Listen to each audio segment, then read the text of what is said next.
Perfection.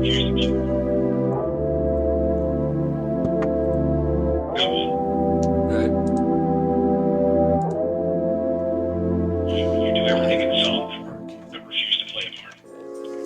It's so weird that it's here on OBS, but then it's not on Discord. It's just Discord being Discord. Sounds about right. Yeah.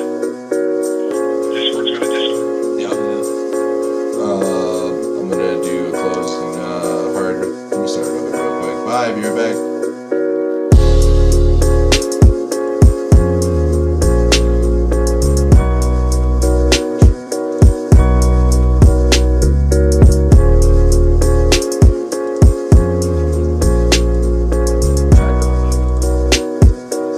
I mean, we always have Gina as myself on street stuff.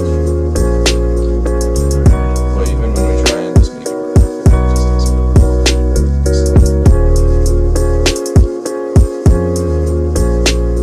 No, I'm not muted. Oh, you're muted on mine. Yeah, you're muted. Steve. So it doesn't look like Discord's just gonna cooperate, so sorry about that. So you'll just have to follow along with our beautiful voices and then wait the 7 seconds if you want to watch on Twitch as well, I don't know, to at least see what we look like. But we're just a couple of generic looking white dudes, so it's no worries.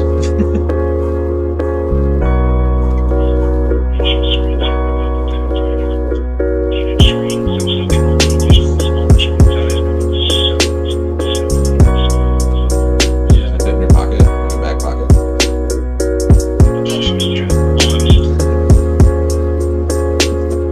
Remember the first time I saw like one of the new smartphones that was like massive? Just like a couple years ago. Like, I think Apple Excel. like XL one. I was like, it's just a small iPad. And they're like, yeah, and it almost fits in your back pocket. It's like, well, people in California have bigger hand pockets. It's all those Jinko jeans. All those Jinko jeans.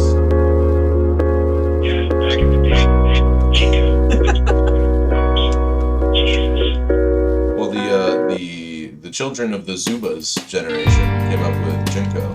JN. Is it? You don't remember Zubas? What's a Zuba? Oh my gosh, what's a Zuba? Good thing we have the internet right in front of us. Perfect. Oh wait, are those? I think I know. Yeah.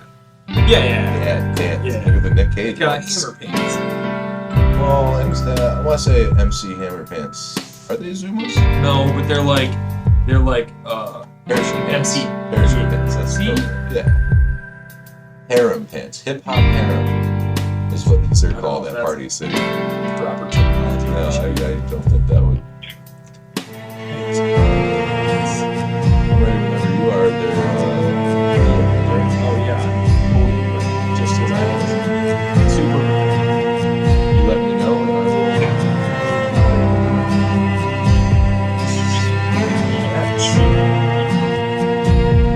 Yeah. Well, if you.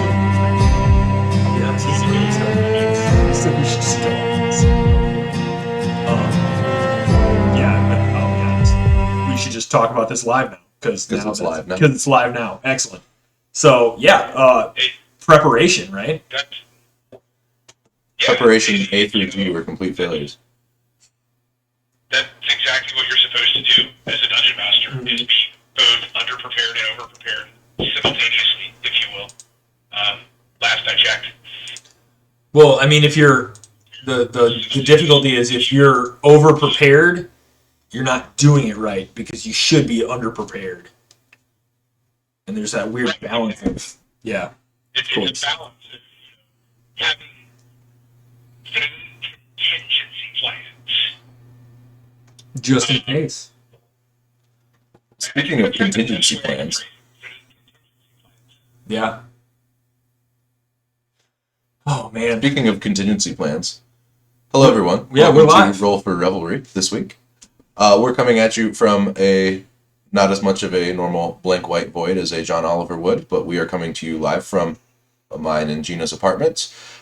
We had in what could be kind of considered the most D&D thing is we have this setup every week for 2 o'clock p.m. Eastern Standard Time or whatever. I don't know if it's ED, Daylight Savings Time. I don't know how that works. Anyways, the savings time should be abolished. We don't use candles anymore. One of our players was 3 hours away, about 3 hours ago from home. So we did the last minute cancellation, which makes us actual D&D live streamers, I would say. In that's a way. for sure. Though. And so we reached out to some people on the internet through the TTRPG tabletop gaming community. And somebody that we've been kind of following for a minute decided to kind of join us today. So wanted to introduce by audio only, Eric from Maps and Quests. Again, my name is Dan. This is AJ. And Eric, you are live if you'd like to talk a little bit about what you're up to and what you're kind of working on these days. Yeah. My cat walks across random things on the coffee table here. It's going to happen. As cats are known to do. Yeah. Just you wait. Yeah, so, yes, I joined you guys.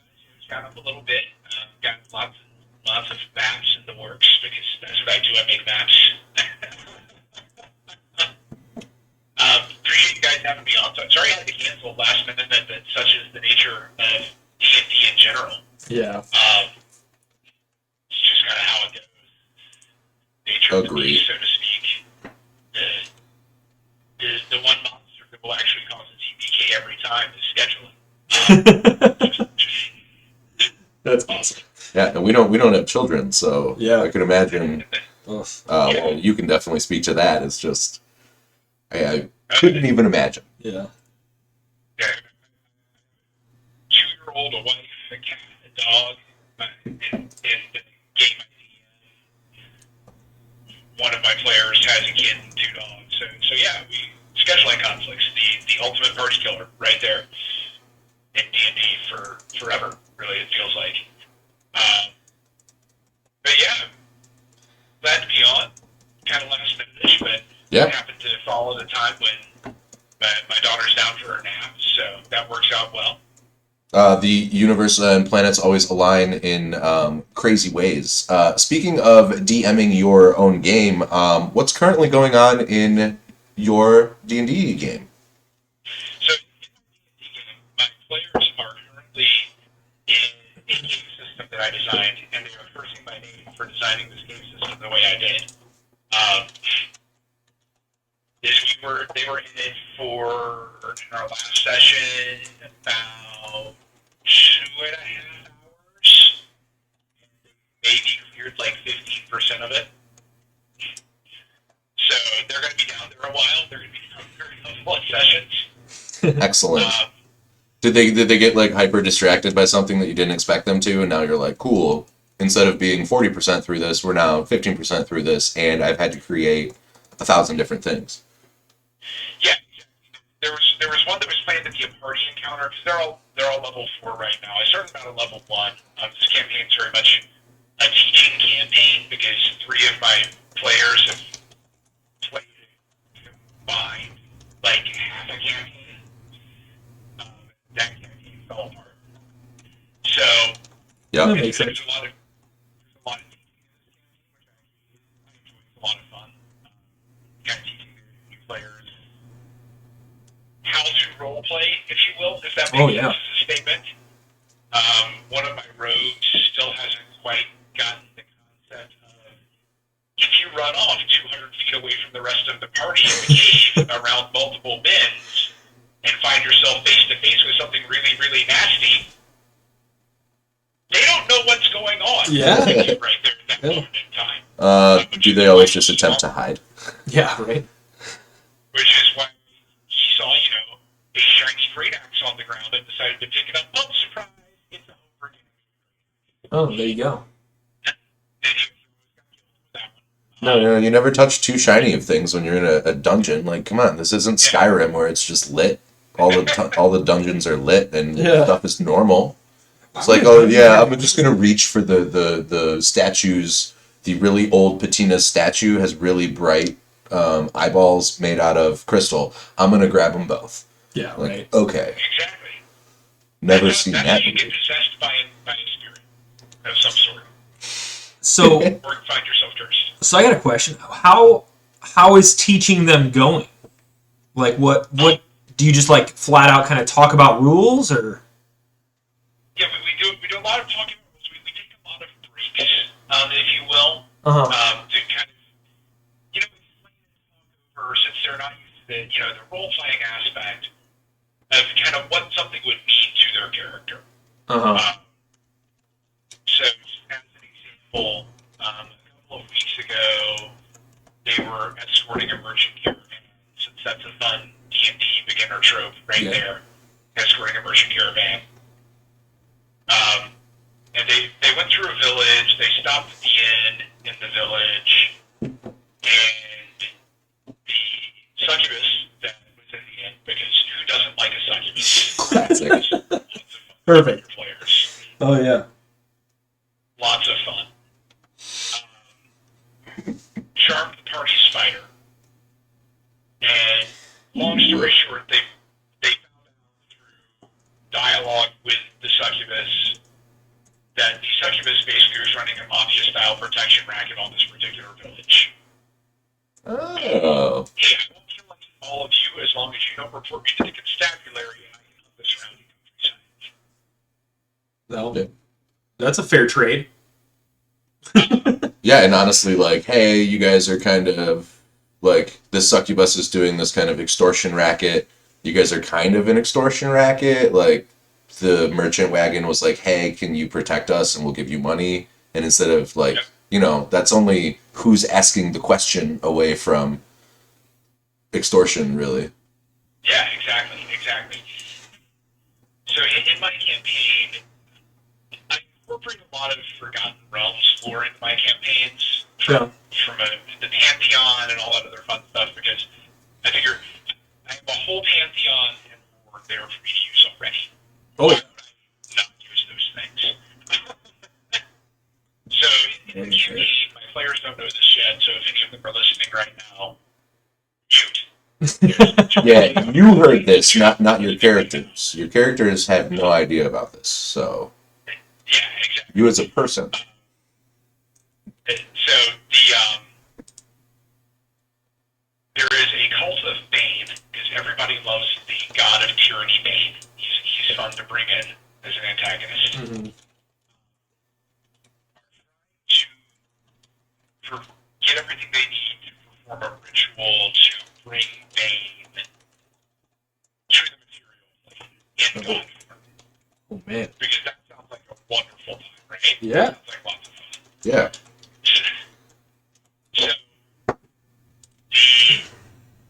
the succubus took the fighter kind of as her thrawn, if you will, there for a little bit to get the party's attention, to get the party to take care of the cleric of Bane who had been going through the village once a day in the afternoon, demanding tribute to Bane. As one does. So, one of the things I also enjoy setting up for my parties is slightly more complex moral dilemmas for them to have to think through. Yeah. And so, we spend, a little 5 or 10 minutes, because my players are fairly new and they're not used to necessarily the role-playing aspect of it. Because the campaign that the three were in that kind of fell apart was very much a hack and slash campaign. And there's nothing wrong with that style of campaign. Yeah. It's fun to just throw dice, right? Yeah, for sure. That's what got me into it in the first place. Exactly. So we took a moment there to kind of talk over for my lawful good light domain cleric. Fun. For her to kind of talk it over and think about, what would this actually mean to my character? Is this like complete foil? Is this something Yeah. I need to align myself with? And then like, are you kind of using that as like, not like as a crutch, but like as an introduction to not just alignment, but overall like character decision making within? Excellent. Yeah, I dig that. exactly. Yeah. It's interesting. You have to think about at that moment in time. Okay, you're a lawful good light domain cleric.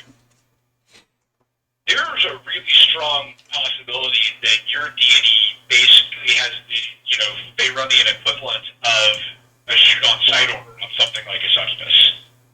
I mean, that makes sense. Yeah.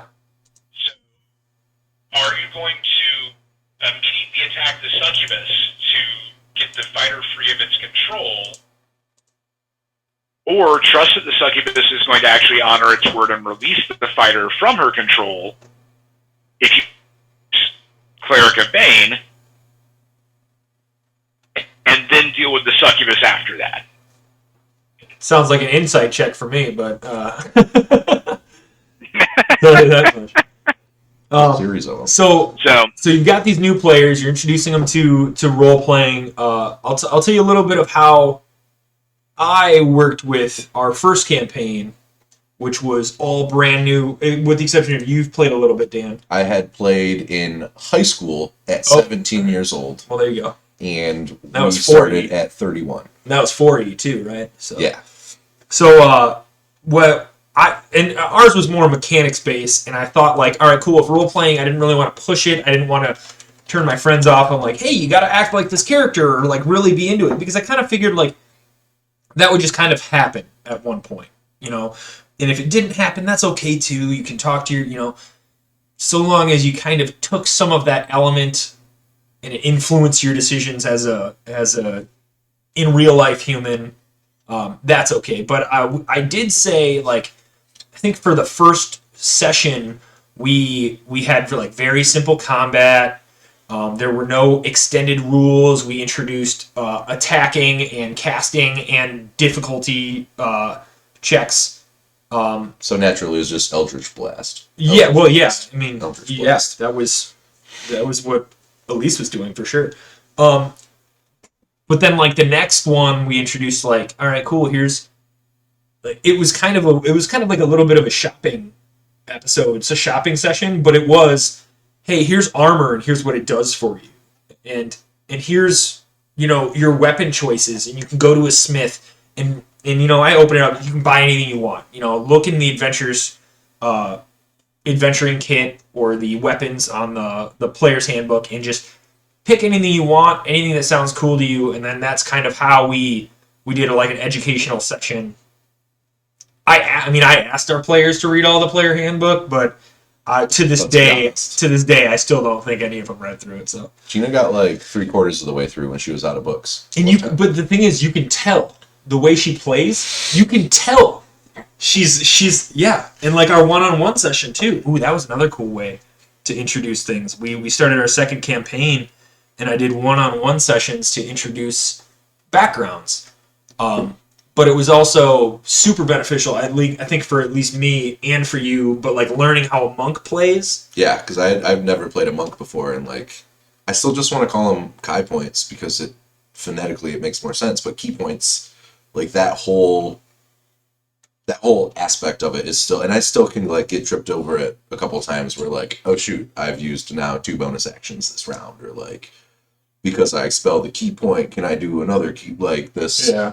Just kind of like learning that, and it not only like in the session 0.5, I guess, if you want to kind of call it that for each character, was like in the session that we did, my character Marxus the monk was like just kept rolling terribly during a tournament. It was perfect, and just couldn't do any damage. And turns out he was just a drunk who never really took being a monk seriously, and that kind of plays into the backstory of like his lack of self-confidence currently at level 5. And it's like, well, yeah, you progressed through a couple milestones because, you know, you got your ass beat, but and like you learned from that in a way, and like way to roll with those punches that didn't land for sure. But I really found it beneficial, and again, coming from 4th into 5th, and it's basically at like 5.5 now, I feel like, with all the additions. Yeah, Tasha's and Xanathars, and I don't see a 6E coming in the near future. No. I think that I enjoy, like, also, if you look back on 3.5 and you look back on 4E, you see all this content, and it's not yet converted, air quotes, into 5E yet. And I think that we're going to see a lot of that in the next 2 years. Oh, especially with the success that Curse of Strahd had. Oh yeah, for sure. Yeah, and Candlekeep is getting a lot of hype there too. I'm excited for Candlekeep. I think it'll be very beneficial. I'm not wild about the aspect of adventures because I mean I run a homebrew world. I'll draw from modules, but only as influence. I'm not wild about like just straight up taking a chunk of that module and then putting it in my homebrew world because I kind of feel like in part I may as well play the module outright, if I'm going to use a good chunk of it or steal something of it. And again, stealing in D&D is 90% of being a DM, but It's like the 10% is the 10% is putting your own flair on it, twisting it, and turning it to suit your needs. And like I said, I'm not against that, but DM, DJ, yeah, right. Basically the same. Yeah, exactly. Samples. Yeah, but yeah, DMing is just remixing. Exactly. And I think, and you remix all these things, and I'll be honest, I think Matt Colville says it on one of his videos, is like, he has this backlog of all of these fantasy worlds that he has read about or watched movies or whatever it is that his players haven't. So it seems very original when it's coming from him, but having that and being able to kind of twist it and apply it to your own setting is really what a good DM can do. Oh, yeah, and it's funny because so I've got in this campaign I've got these 3 new players who've never really played that much before, Mm-hmm. and I've been playing for 25 years probably. Somewhere between 20 and 25. I don't know. I don't want to think that hard right now.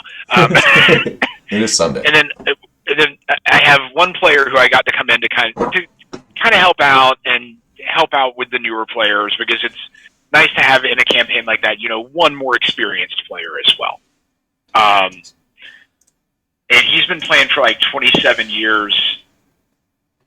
And as soon as they all kind of figured out that this cult that's been causing issues in the background for most of their first few levels was a cult of Bane,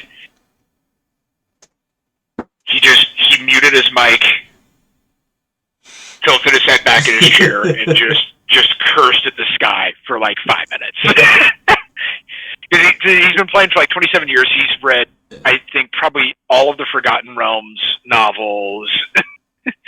So he's like, and he just like cursed at the sky for like 5 minutes, and it was the most beautiful thing to watch on Were you Discord. just sitting there like, yes, this is exactly the reaction I was looking for. Steepled fingers. I found myself I found myself on the other side of that. I took the DM reins for the first time with like the Curse of Strahd 5 module, and just kind of turn that into like use that as a base, and then my ADD is like, no, like this is a great story, but like I could do so much better than these professional D&D writers for sure, right? So then ended up doing like a 4 directional monoliths, and AJ at one point like to the party was like, yeah, it's kind of like a what's the newest Zelda game? Breath of the Wild? Breath of the Wild. Was just like, oh yeah, it's like a Breath of the Wild thing. And I was like, dude, I'm playing Breath of the Wild right now. Like, why you gotta like... It's all your influence. Yeah, like that was so heavily influenced on it. And I was just like, man, all right, well now I just have to... Now more things to research and nerd out about so that... I don't know, not like competitive in a way, right? Yeah. Like, I can steal things that you haven't even heard of yet, so it makes me sound original. I'm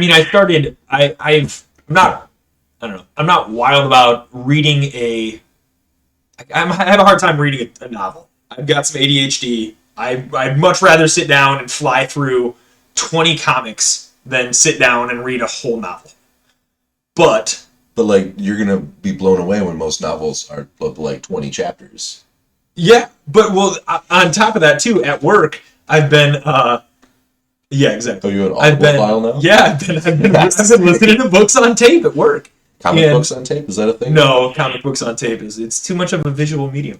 But yeah, I've been listening to books on tape, and the thing is, like, my work, I'm very privileged in that I can literally have headphones in all day, and I have to. I kind of have to. Well, I kind of have to have headphones. I work in a wood shop, so with that, I've flown through, I think, like 5 or 6 novels in the past 2 months. In the first, like, 3 months of working there, you were like, yeah, I've listened to every single Critical Role podcast now. Yeah, well, And there's it was like easy to fly 160 through it. of them, and they're all like 4 hours long. Like, I do 2 a day, Yeah. every day, 5 days a week. Well, I also listen to podcasts and YouTube on 1.5 speed, but that's a whole other issue. Yeah. I don't. You hop into the car with this guy, like, riding up north or something, and we live in Michigan, in southeast Michigan, so going up north is, like, what people here do for the summer. We'll be riding up north, and he's just, like, listening to a podcast about, like, hunting or D&D, and it's just like, Yeah. like, oh, yeah, I listen to things Yeah. at 1.5 or double speed. Well- and, like, you go and try and put it on one time or 1.25 speed. Sounds and great. It's gross. Sounds It's too great slow. to me, but he's Oh, like, dude, this is so boring. I can't. fall asleep. Too much, That- too much lore. That is, it's, Yeah. so you guys are up in Michigan there. I'm over in Pennsylvania. Okay. I was noticing the Red Wings out there. I don't know. Yeah, baby.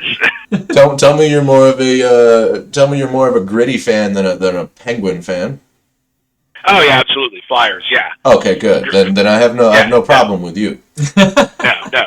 And I think we can all unite in hating the Pittsburgh Penguins from that standpoint. And like Um, that goes kind of against me because like Evgeny Malkin is like just one of the greatest. This is not a hockey podcast. No, it's not. A hockey. But we finished the conversation. We finished the topic for sure. Yeah. So it's just we jumped the tracks. It's fine. It's like It's, a D&D session. He's just the greatest player, but then like a player like Brad Marchand plays with him, and you're like, how can you even like this guy, Evgeny? I thought we were boys, Evgeny. You're killing me here. No, I have my wife's one of her best friends is named Montana, and she lives in Philly. She always sends me anytime like a new Gritty thing comes out. Like I got a Valentine's Day card from her this year's that says I'm the Gritty's titties. I got the popular T-shirt in Philly that's the Philly Fanatic and then Gritty, but they're like Jules and Vincent from it's the Tarantino movie where not the one where they cut the dude's ear off. Spoiler alert, but Pulp Fiction. Pulp Fiction. And it's a perfect shirt. And I work in the beer industry and like I do beer festivals and like see people dressed kind of crazily and like I've seen that shirt a couple times even in Michigan and it's like it's a great shirt. This is now a Philly podcast. Yeah, I guess. Gritty quickly became a cultural icon. Yeah. Yeah. We're just you just gotta go on a little drawing and be fine about it. So you mentioned that you have some players that are much more experienced than others. Yeah. How do you see any hand-holding? Do you see any guidance? Do you see anything that they can kind of help each other with? Or is it more like they leave them to learn the experience on their own?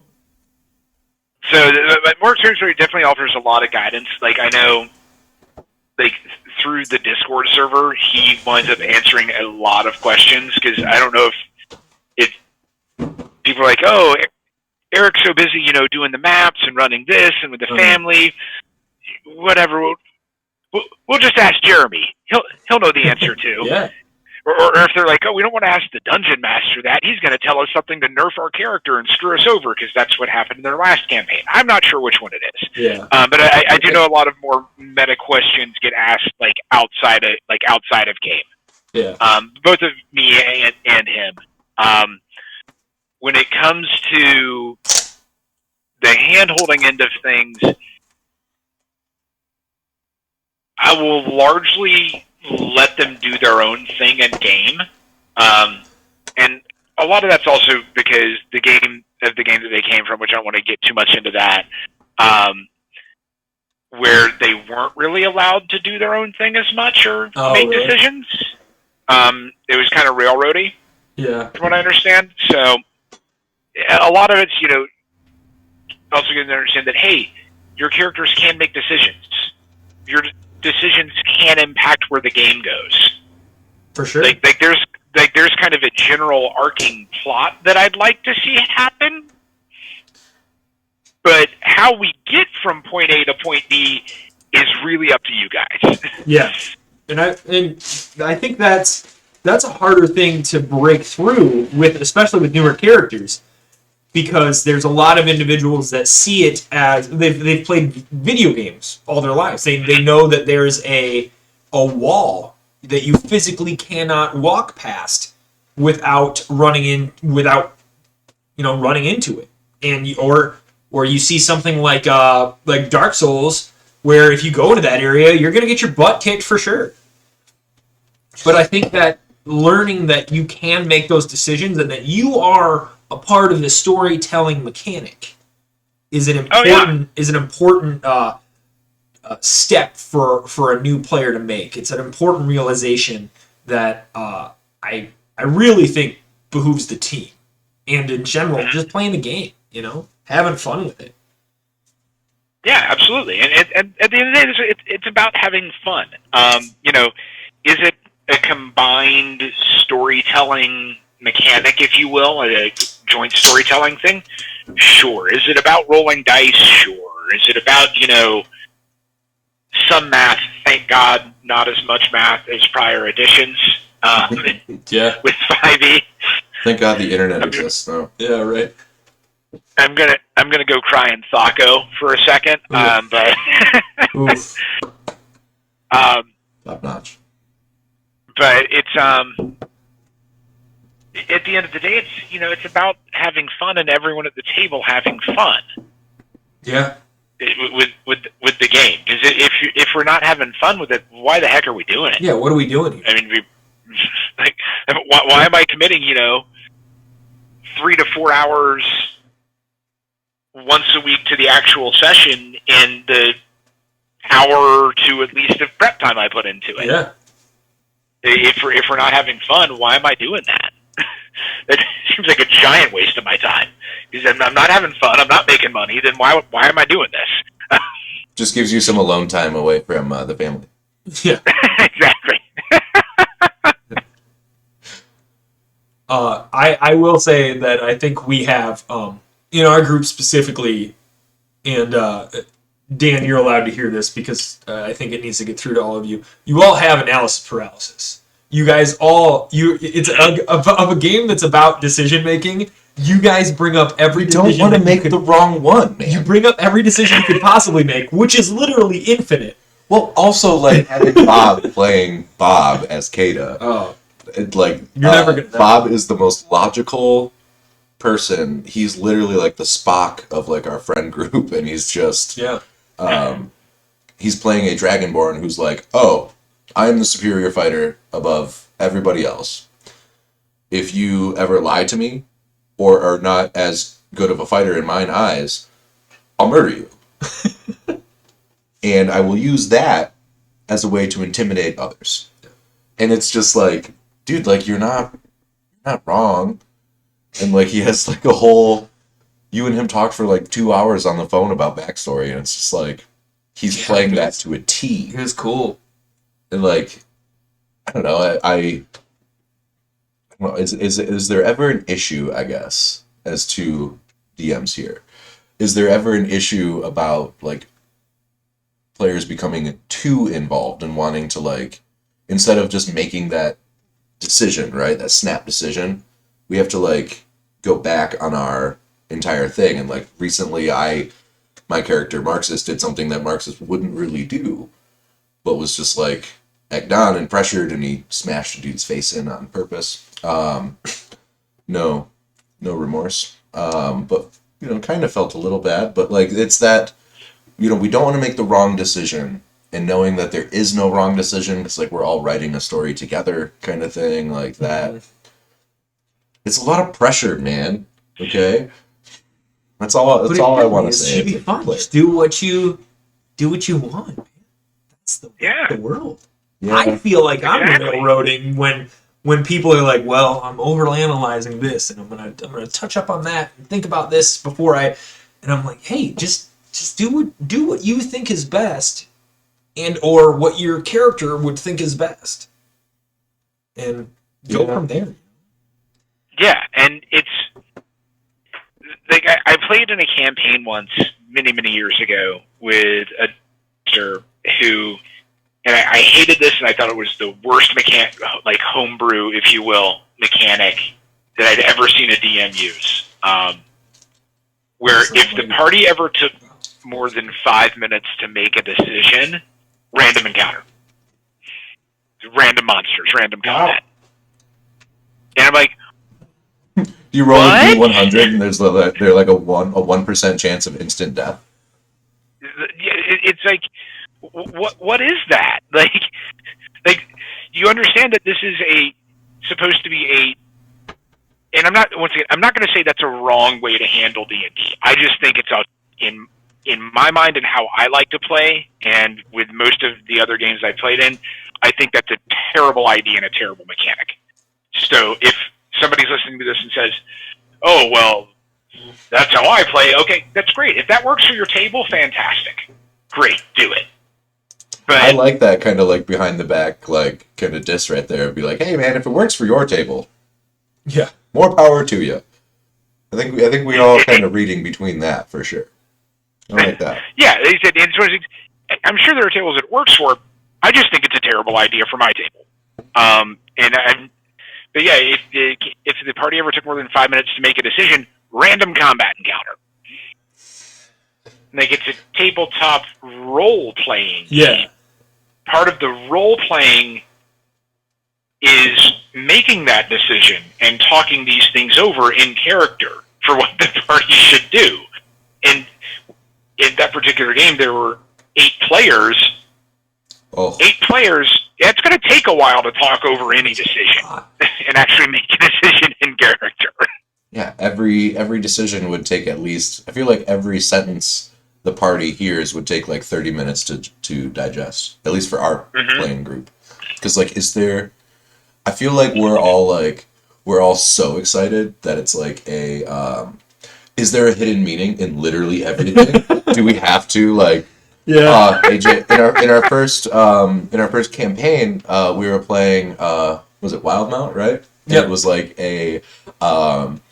we walked into a town and he was like setting the scene for us, and he was like, yeah, there's some town's guard over here, there's a market over here, there's an entrance to a mine over there where like a couple of guards are in front of, just making sure that only employees or people of the mine go in. And we were like, so there's something hidden in that mine, and clearly we need to spend about 16 hours exploring this mine. Yeah.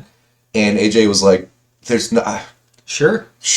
And then after we like did the whole thing in the mine, he was like, yeah, dude, I just said that there was a mine there because it was probably a mining town that you came up on. I wasn't expecting you guys to be so interested in it.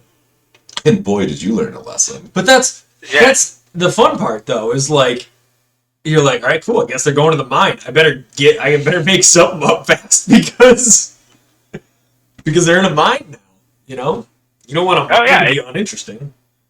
Well, and you also, just from a DMing standpoint, you never know when those moments like that are going to help somebody understand their character better either. For sure. Especially if it's early on in a campaign. So it's going to go back to the campaign I'm DMing right now, just because it's the one that's fresh in my mind. The person playing the fighter took the athlete background, and so I told him, just so I have it, if I need to use it, for backstory or kind of weaving you in. You took the athlete background. What sort of athletic competitions was this person regionally known for? Was he a runner? Was he a boxer? Scottish Highland Games? I don't care. Tree thrower. That's a cool background right there. I'll tell you that much. Oh man. So in one of the towns they were in early on, he just kind of off the cuff, are there any arenas or fighting pits in the town? And my first thought was, I hadn't planned on it, but now there are. Yeah. Oh heck yeah! So now that's the party's new thing, and he's becoming somewhat of a minor, regional celebrity from fighting. So, Yeah, that's cool. Like, I mean, the person that plays the Mountain on Game of Thrones was a world's strongest man. Yeah, Isn't his name like Thorson? I hope so. If it's not, he's better change it. That's awesome. Or Magnus Magnuson? It's something like yeah, John it's something. Johnson. Go because he's what country is he from? My mind just went Iceland? completely blank. Is he, Yeah, Iceland, I think. Yeah. I almost said is he Icish, but it's Icelandish. Would be an Icish. I'm googling this right now. What his actual name? I was gonna say, if only we had the internet at our fingertips. If only we had the internet. Like right here. What? Even the internet. Hafthor Bjornsson. Bjornsson. Hafthor Bjornsson. Jeez, oh Pete. Half Thor Bjornsson. Yep. So he's half Thor and son of Bjorn. Yep. Jeez. Like, isn't Bjorn? No, Bjork was a singer. Bjorn is. Bjork. Talk about a cross. Yeah. And opposites attract, So Thor and Bjork got together. I haven't explored this myself, but thinking about that, would you allow characters to change their background? Like, let's say this fighter gets enough renown to become kind of a folk hero or something in that regard. Like, if he wins the championship of said pit fighting in every town or something like that, is there a change there? Is there something that I don't know? I was just Like just that thinking living, about it. breathing background world. Yeah, type of thing. I think that'd be kind of cool. Is like a changing Yeah. background. Yeah, absolutely, and that leads into character development and all those other fun things that happen along the way too. Yeah, I would absolutely be open to that. Just you're seeing him progress from he's kind of known in his hometown for this, and now he's traveling around and he's getting more and more famous. Maybe he takes like the gladiator background. Ooh, Like you get like bards in taverns start like maybe singing a song Oh, that'd be like down cool. the road. Oh yeah. yeah. Like I mean, that's the equivalent of getting press, right? Like, Yeah, absolutely. before there was like printable, movable Yeah. type. Like cat tax. There you go. Tell us about your cat. Jesus. Our cat, he actually was my wife's cat before we ever even like met or started dating or anything. He's somewhere between 12 and 15 years old. His name's Chuck Norris. That's the name she gave Excellent. him. So bonus points for the name. And he's an attention whore. I can tell. That's totally fair. Oh my gosh, look at him. Good cat. Those of you that are watching on Twitch definitely can't see this but Oh, boy, yeah, should right. you I be forgot, yeah. jealous. That's- Hopefully Tito or Chicken will make an appearance over here, but my wife's watching TV in the other room, so of course they're going to be in there with her. So, go ahead. He's doing a head boop. Oh my god. Gina, you missed it. So you mentioned how much prep work you're putting in. What does prep look like for you? So my prep has been a little bit lighter the last couple of weeks because the party decided to go on a shopping excursion. Perfect. That wound because they decided before they went into this cave system that they wanted to get more like climbing gear and spelunking gear. And the shopping trip wound up taking like 2.5 sessions. Gotta make sure you get the right things. My party decided that they wanted to put my improv skills to the test, and they wanted to talk to every NPC and shopkeeper in the merchant district. Really testing that Excel And by spreadsheet. the end, I'm like, yeah that's Shoppy McKeep face. What is his job? He's a fucking shopkeep. He's gonna What's tell his you job? whatever the hell you want. Yeah. What's his job? He's at the Fletchers. What do you think he does? Yeah. He's selling arrows. What do you think he does? Oh, he's fletching on him. Yeah. So I wound up taking like 2.5 sessions because then they were of course like, oh well, then they were like, oh, is there a fighting pit so the fighter can go fight and we can go bet lots of money on him? Because that's basically what the party does. I'm like, sure, there's a fighting pit in the Merchant District. Why not? Okay, cool, go fight. So so I've got the entire cave is planned out at this point. So the last few weeks, prep's been a lot lighter because I basically have the whole cave planned out. Yeah. No prep needed before that next session then. I know you've said that a couple times, AJ. Oh yeah. Okay, where are you guys in there? Okay, you're there. All right, you guys got a couple of swarms of spiders coming up around the corner here. That's gonna be fun. Yeah. Also, you better buy all this stuff quickly because there's a nest of rocks with your name on it if you guys don't move along quickly here.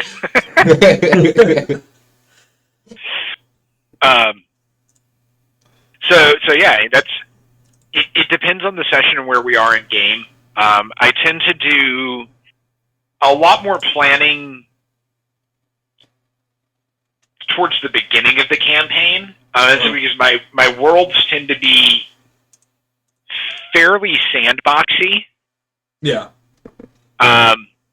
Where I will, at some point over the first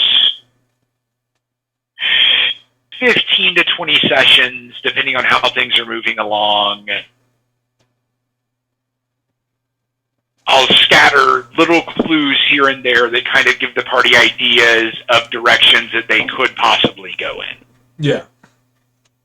So I actually had one session a couple of weeks ago where the party spent probably an hour or an hour and a half in character debating kind of what the next step was, because they know that there's this cave system that has some sort of magical tablet in it that the Cult of Bane is trying to get to.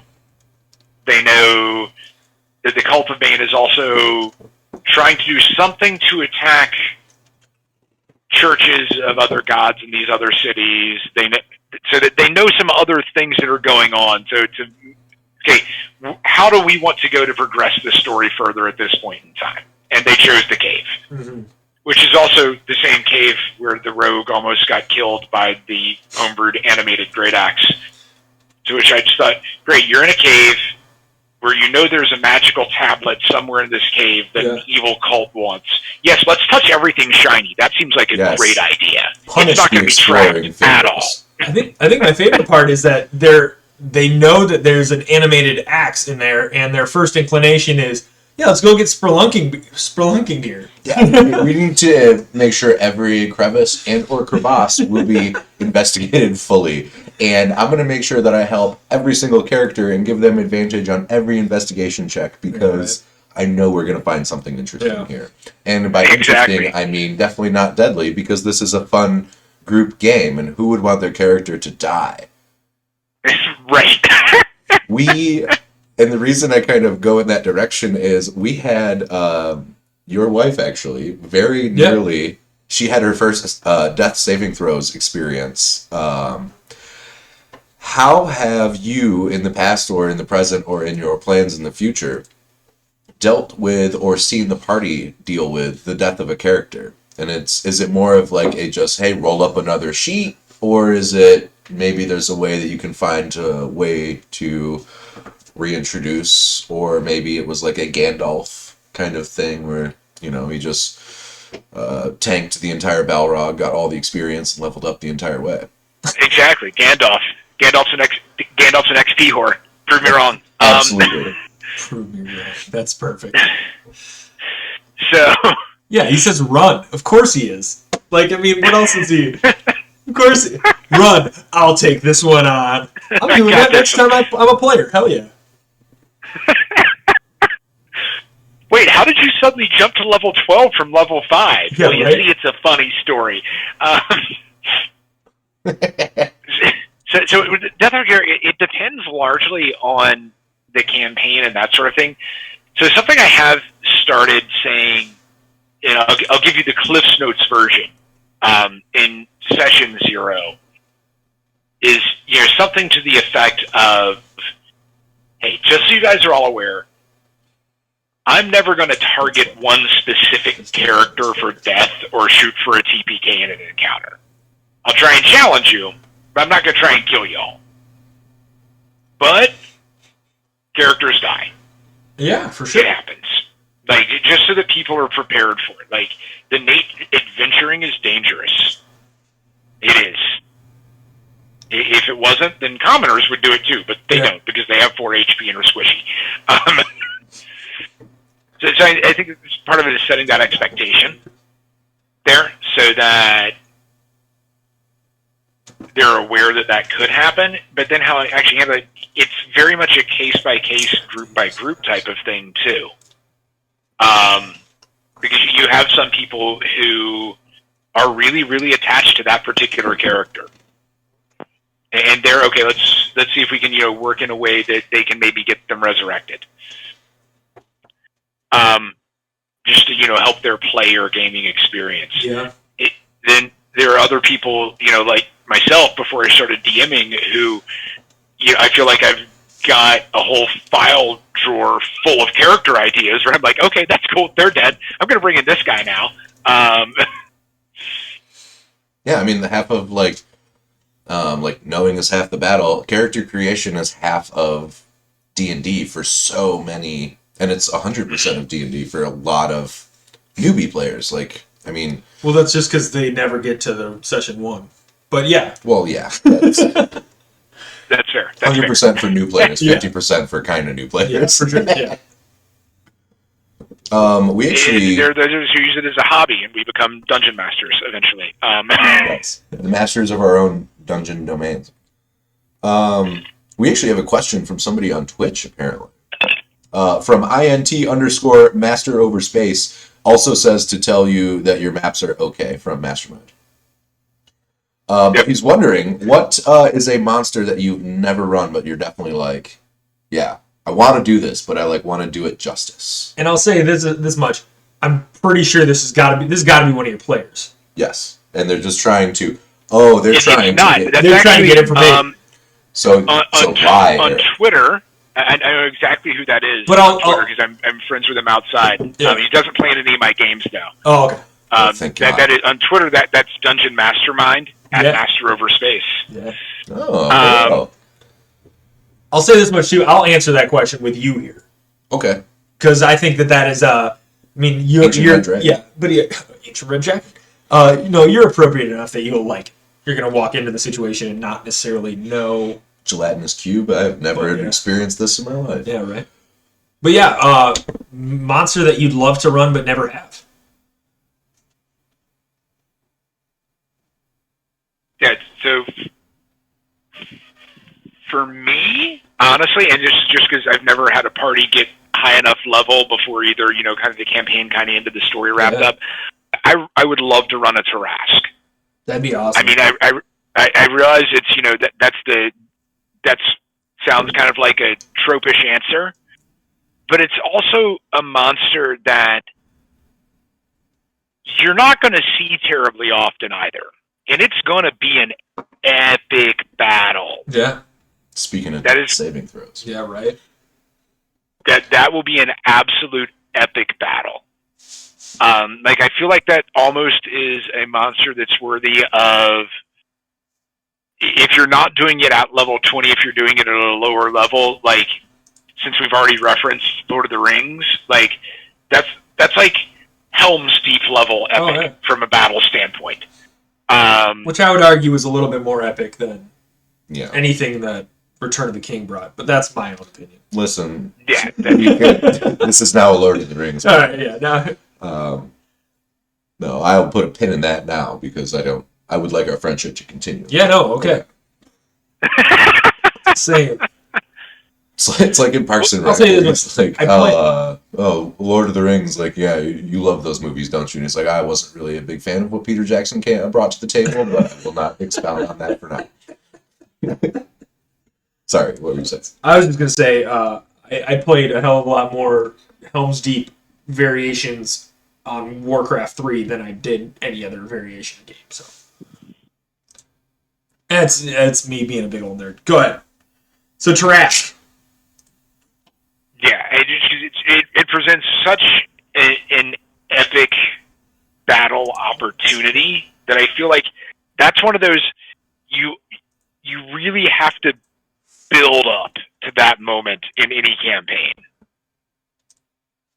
Because its description in the monster manual, it's even described as a siege monster.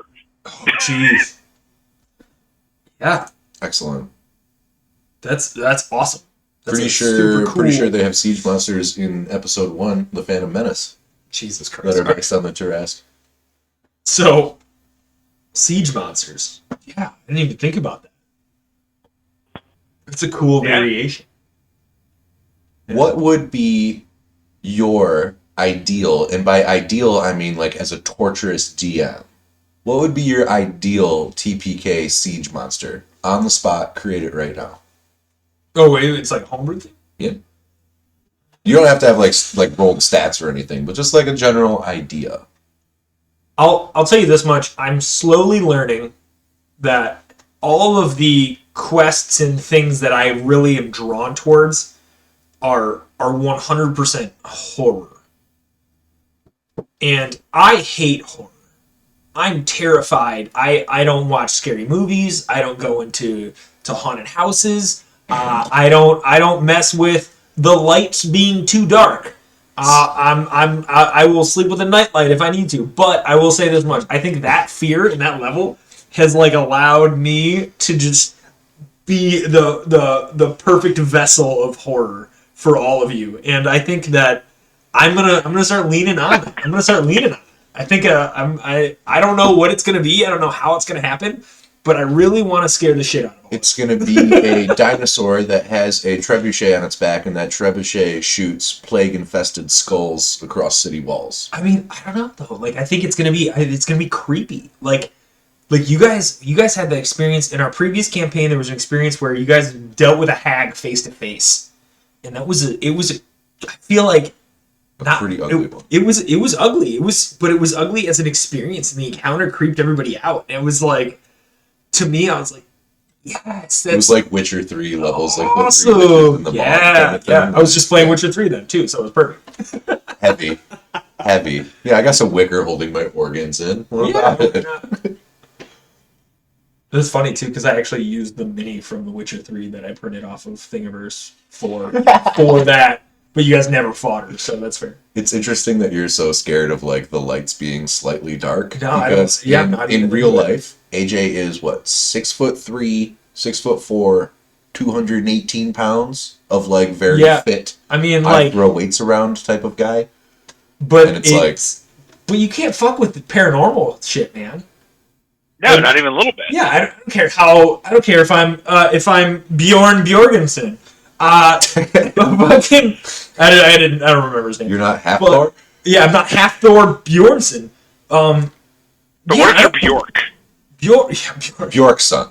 Bjork's Yeah. There's not a part of me that's gonna mess with that. There's not a part of me that's gonna be. I don't want to be There's not like a haunted by a little bit ghost. of you that like wants to like buy a haunted, like a house that you know is a little haunted. The only reason I would want to buy a house that I know is a little haunted is to literally play a D&D session in. You could like Airbnb that house. Oh, Airbnb D&D sessions? That's too many acronyms, I think, but there's something there. Airbnb D&D horror. I don't know. We gotta really work on this, but that's a pretty nice raw concept. Eric, do you have any off the top of the dome, completely unthought of before, siege monster based? Oh, we're doing Siege. I didn't know that. No, siege monster, like those two words together, Terrifying. it definitely, it elicits a response already. Yeah.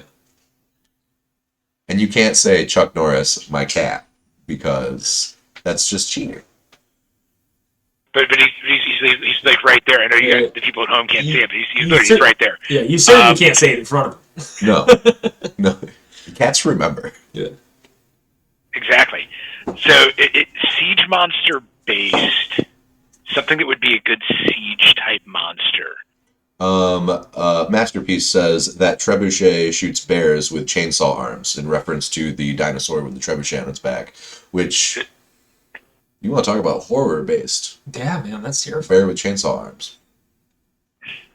So we're gonna take a kraken, Ooh. because I feel like a kraken could also be a good siege type monster. for sure. In an oceanic or a setting. We're gonna take a kraken, we're going to put ballistas on the end of its like tentacle flipper things. I was hoping that you'd say Okay. on the end of the tentacles. Then it shoots like little mini tentacle ballistas. Yeah. Mm-hmm. See, I feel like that if you give like merfolk too much time, like if the merfolk were not constantly under siege by the landwalkers, that's what you're gonna get. Like if you don't even give them, if you don't give them any attention, that's what they're gonna come up with. Is that kind of monstrosity, and then they're gonna take the land, no problem. They won't like. I'm kind of picturing like a Wild Wild West style like spider, like this punky spider kind of thing. Mine was much more Aquaman related, but yeah, okay. That's totally fair. You're basically Jason Momoa, so it works out. He's a big fan of D&D. Is he? Yeah. Jason Momoa? So, fun fact, I work for a brewery in yeah, Michigan that's like kind of known. It's not like one of the really big ones, but it is a small one. Oh, wait, wrong side of the shirt. Jolly Pumpkin Artisan Ales. Anyways, our former artist, Adam B. Foreman, he was a tattoo artist and then became a graphic designer. He now works for Warner Brothers and like is like a graphic designer on like their whole realm of the DC comic universe, DC movie universe, or whatever. Doing really well, though. DCEU, I think is what it's called. Anyways, he was like playing D&D not super long ago with Jason Momoa and got him like some beers because Momoa's a big fan of JP. Yeah. And it was like, oh, like we should play D&D. And I like to think that they just nerd out and be super ripped artsy guys in their basement playing D&D with each other. And I don't know really where I was going with that. Yeah. But a Kraken. Hollywood stars play D&D. I mean, you got. I think it makes sense. Like at the end of the day, Vin Diesel is a big D&D fan, if I recall correctly. Yeah. At the end of the day, it doesn't matter if you how quote unquote jock you are. You're literally still a theater. You're a theater major, so to speak. Absolutely. Like, I think it was That's a great way to look at it. Like, dude, you may be like as big and tough looking as The Rock, but you're still Dwayne Johnson. It was I think Nick Offerman plays Ron on Parks and Recreation. He was mentioning, I think it was in his book or something like that, was, oh yeah, I have brothers, and just let me put it this way, out of all of the brothers, I'm the one that went to theater school. And he's known that as manly man kind of guy, known as the outdoorsy woodworker kind of mentality. Out of a tree. Yeah, he'll make a canoe out of a tree for you. And, he would actually, I believe he wrote a woodworking and lifestyle book that was called Build Your Own Canoe. So he would probably recommend that you build your own canoe, but would probably teach you how to do it. Yeah. There's my dog barking because my daughter is waking up from her nap, and he wants you to make sure that I am aware of this. Well, that's a good protector right there. Yeah. Well, we won't hold you up from family obligations. Well, hi. Were you napping? Yeah. Appreciate you guys having me on. Absolutely. Yeah, of course. Best of fun talking about wacky siege monsters. I feel like I kind of want to spring my Kraken with ballistas on the end of its tentacles on my party now at some point. Yeah, I'm telling you, merfolk are more than capable of doing that. So there's your excuse. Oh, absolutely. Why wouldn't they focus on the arts? Why do they got to go only war? Because you've been polluting their seas. I don't know. The siege. Excellent. Well, Eric, thank you for coming on. Thank you so much for taking some time out of your day. Thanks for having me on, guys. Enjoy the rest of your day. Yeah, enjoy your good beer from the brewery there. Always a fan of a good beer. Well, I'll grab your address through DM and try and send you something. There you go. Oh, that'd be phenomenal. Love some good beer. All right, Eric. All right. Eric from Maps and Quests, thank you again for your time, and we will talk to you soon. All right, sounds good. Thanks, guys. See you. Bye. See you. Bye. Well, that was neat. Yeah, that was cool to have Eric on. He knows, he said he's been playing for 20 to 25 years, and one of his characters was playing for 27 years. I don't know if it was like 27 years with him. No, but in general, that's. And I think that's a cool thing to have. You have players that are? Oh, we'd be like almost 60. Yeah, well, then we started late. We're late onset D&D players. Late bloomers. Late in life. Yeah, I don't know. I think that's a cool way, and I think it's cool to have that individual to help lead the group, to help introduce it, and especially if you know that person. Like, for instance, if we had a friend, or if you've been playing for years and years, and we had a mutual friend that was interested in playing, and it was a matter of fact, like, oh, I just so happen to have been playing for the past 25 years. Awesome. You know, I didn't know that about you, but I already know you as a person. That's going to make this a little bit more approachable. So yeah, I think that's a really cool aspect, and I think that could very much lead to the encouragement and the integration of new players and old. I think a lot of what we're seeing is going to be new players, especially. You know what? I don't know. I was gonna say especially on the internet and like vocal, but I think there's a lot of players out there that have been on the quote unquote forums for a while. Yeah. Yeah. I mean, lurking is basically using the internet. Yeah. Period. Yeah.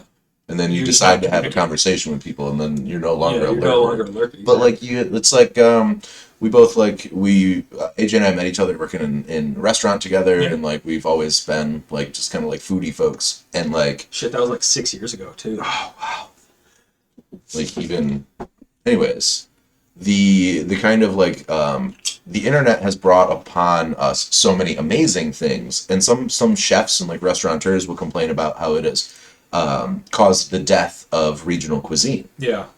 And like my wife does this thing where if she has really good food, she cries, and she cried over really good tacos, and of all places, Boston, Massachusetts. And when you think the last bastion of tacos, you definitely think Boston, Massachusetts.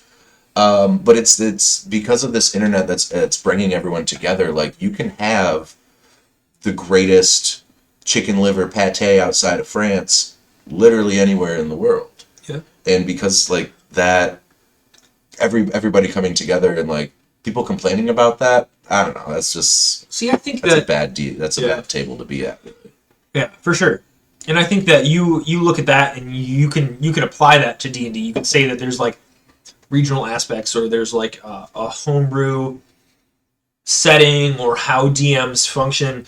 But I think that if so long as we're all learning from each other and still continuing and still practicing our art, I think that you're going to find growth no matter who you're running along in. And if anybody else can contribute to that, more power to them, you know?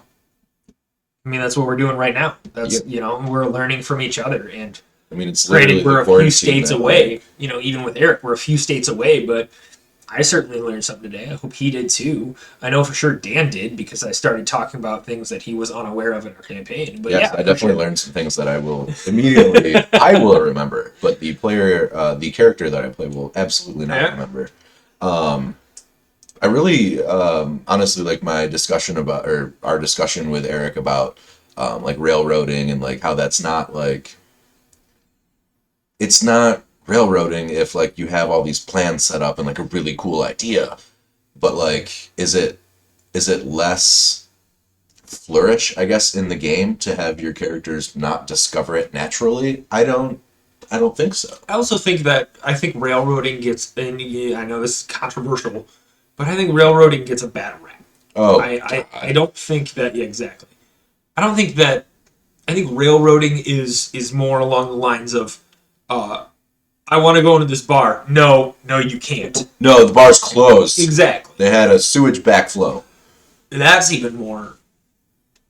That's even Do more. we need to creative. go investigate Yeah. the water retention Yeah, pond? What's going on exactly. outside of this We're wall? with the sewage backflow. I'm gonna go into the sewer, and then all of a sudden there's a hook. But like that's not railroading clearly. All of a sudden, but I kind of I want to think do like a great, like a Wild Wild West theme now, and be like, Yeah. you are all railroaders. yeah. I think railroading is when the DM has an agenda and you're not going to stray from that. I think if you were to be I think nowadays if you have a plot and you have an arc and it just so if you bite that hook, you've accepted the arc to some extent. You know? Yeah. For our last few sessions, That sucks for fish though, like in real life, because when they bite a hook, like there's a significant chance they're not coming back. well, fish and adventurers alike. Well, I'm just saying, like, if we're You gonna had a taste of trying to kill a character, and you're ready for it again. I told you all in the beginning of this campaign. So that's a yes. I said, hey, listen, I'm going to exercise and be a little bit more creative with my monsters, with what's going on, with how they're going to act, and I've been looking at it in a different way too. Is like you look at I don't know if you guys come across this, but if you look at Come across what? the Displacer Beast. No. A Displacer Beast is a cat-like creature with six legs and tentacles. Well, that's not like a cat at all. The rest of it's like a cat. But What part? The tentacles? yeah. I'll tell you Sorry, this go much, on. with fiction nowadays, I feel like there's a lot more cats with tentacles than you'd think. Oh, you going like the Futanari kind of? I don't know what that is. You going? Oh. don't All I meant don't was do my search history. I'm not going to. All I meant was with Captain Marvel and her little cat. That Oh, you made a Marvel restaurant. Of course I made a Marvel reference. I made a creepy Japan reference. Let's just I'm alright. blaze right by that one. If anyone So our next caller, thumbs up. But I think that you look at like the decks of a monster and all right, cool. They're not going to be there and sticking it out. If they have a high dex and a low constitution, they're not going to be I want to get in a fight. They're going to be either stick and move or bolting. Or they're gonna like grab a pendant, crush it, and disappear in the middle of battle. Hey, you guys had Dan knows that. Literally, you Marcus guys had won't. one health point. Knew that I was trying to stun him. I wanted to stun him. You were close. You were close. But his notion, I remember writing it down. His notion was like, all right, cool. If I get out, if things go haywire, if he goes below a certain point, he's gonna try to escape.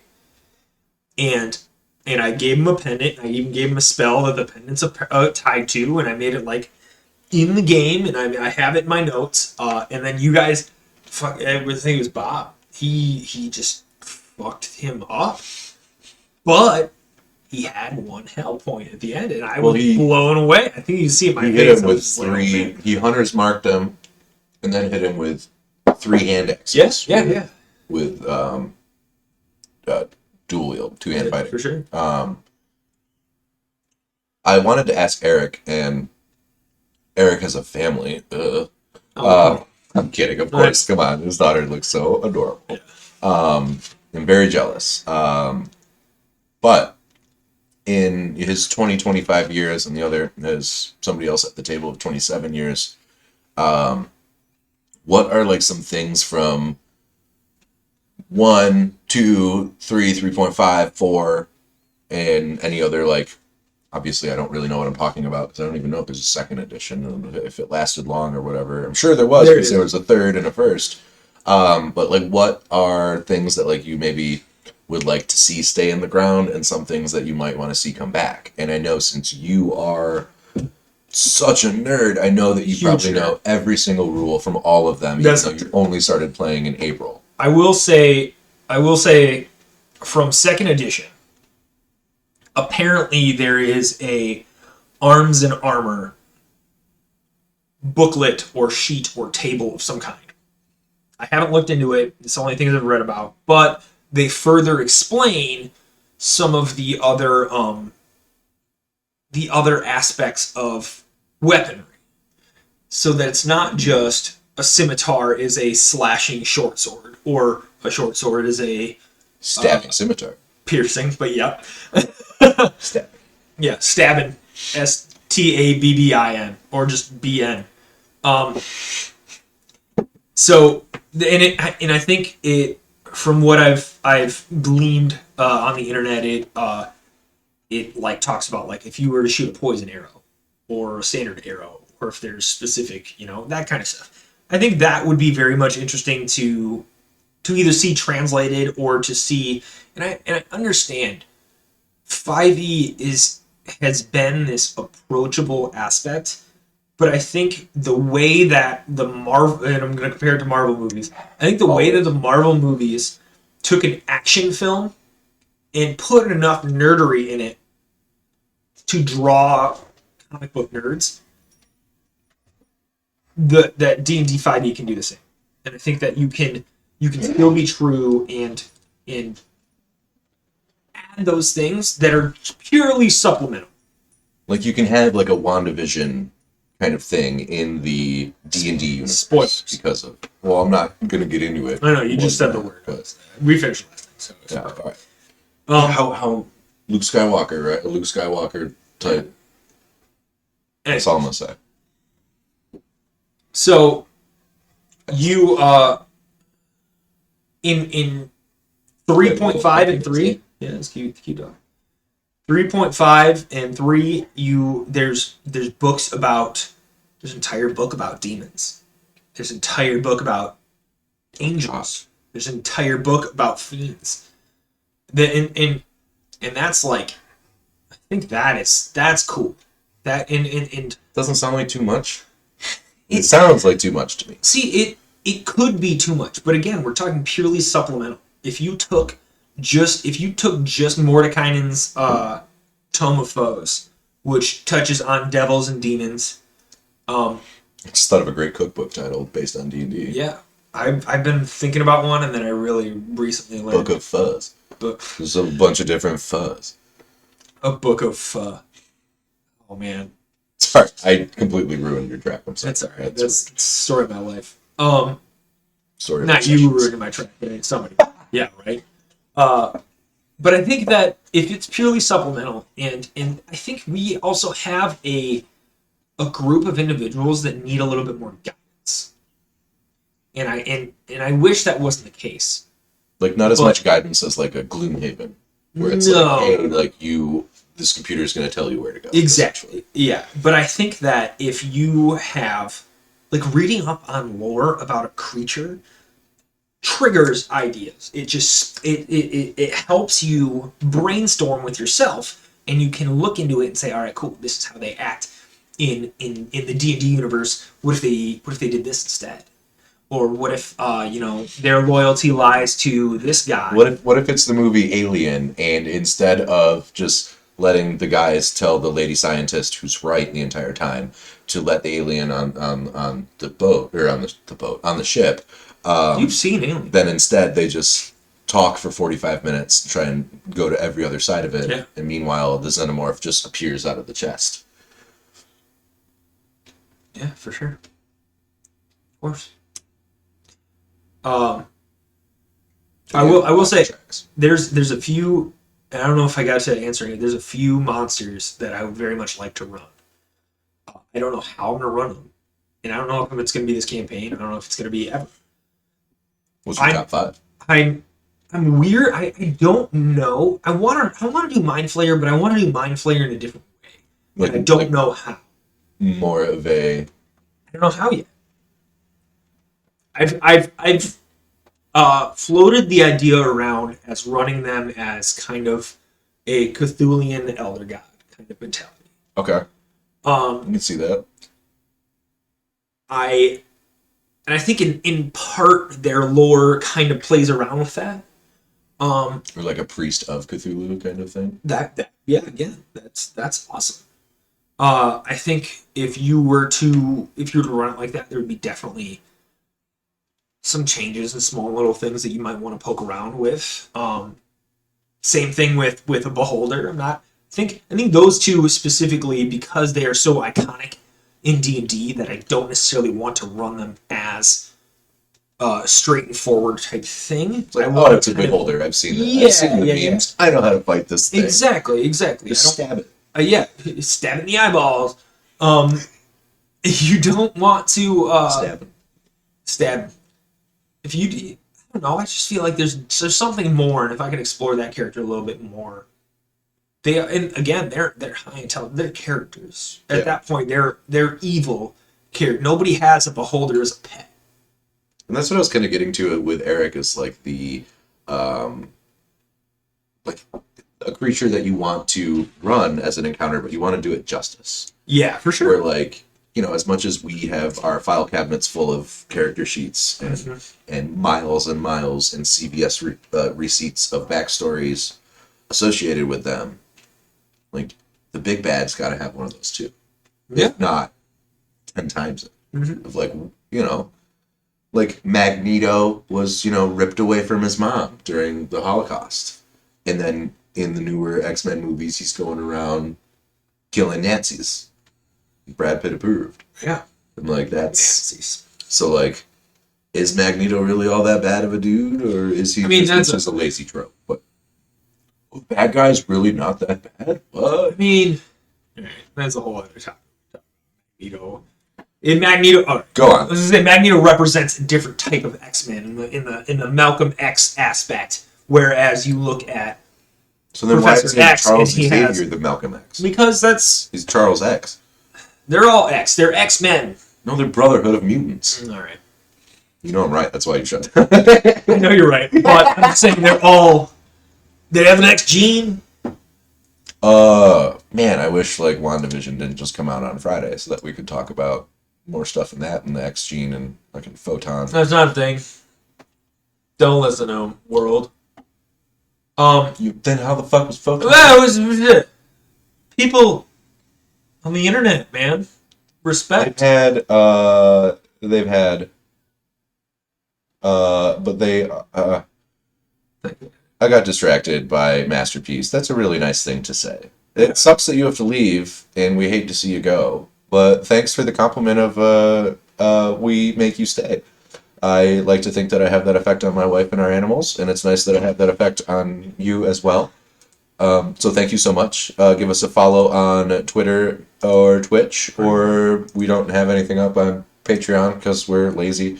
And we appreciate you. Also, thanks for your questions and everything. And we will talk to you whenever you have time. Twitter.com/roll4revelry or twitch.tv/roll4revelry. That's a 4 with a number. Numerical. Four. Faux. 4. Roll faux 4. revelry. Oh, that's a P. I'm Yeah. backwards.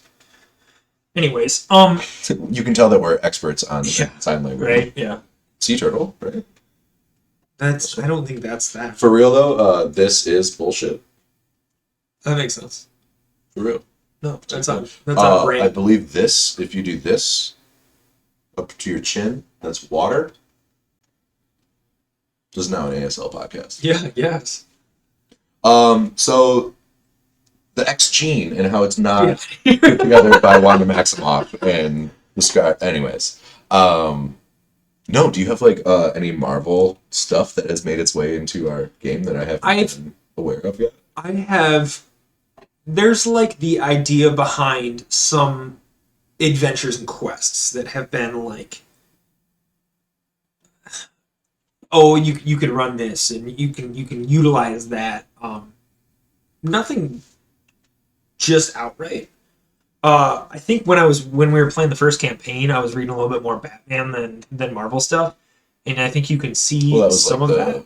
when I was asking about the Court of Owls and all that stuff. Yeah, too. yeah, for sure. Which, by the way, that first read when the book, Oh, Scott Snyder, you're a genius. your brother Zach sucks. Not Just related, kidding. they're Not related. even related, but let's also be a false statement. Yeah, I mean, there's only so much slow motion that you can have in a movie. But then you just throw in some more lens flares, and then you're fine. That's the Zack Snyder school. It's better. I'll tell you this much: it's better than a Michael Bay school. There's only so many bridges. You don't want to use a U.S. Navy railgun to take out a transformer on top of the Pyramid of Giza So, our next topic on our list is going to be NPCs. Yes. You've DM'd a little bit. One time. A little bit. That's what I said. 6 sessions. I've DM'd a little bit. You've DM'd one time. Sorry, go on. What's your question? Oh, would you You- like to so- ask the Swami? So, how did you approach? Actually, before we do this, I think we should take a short break because I gotta take a leave. Oh, you got Pete? Yeah. Okay, we're going to take a quick break before AJ asks me a whole bunch more questions. So, NPCs coming up next. NPCs next on Roll for Revelry.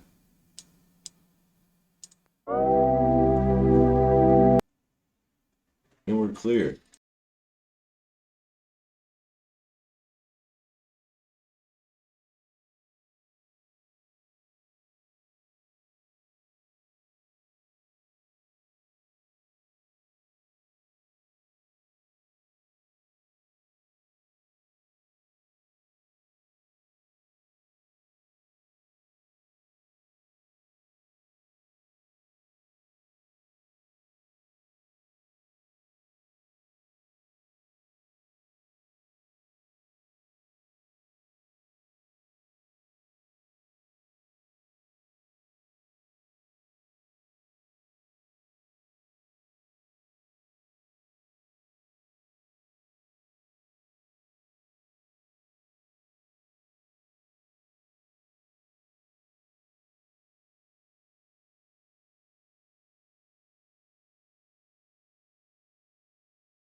I mean, Oh, welcome maybe- back.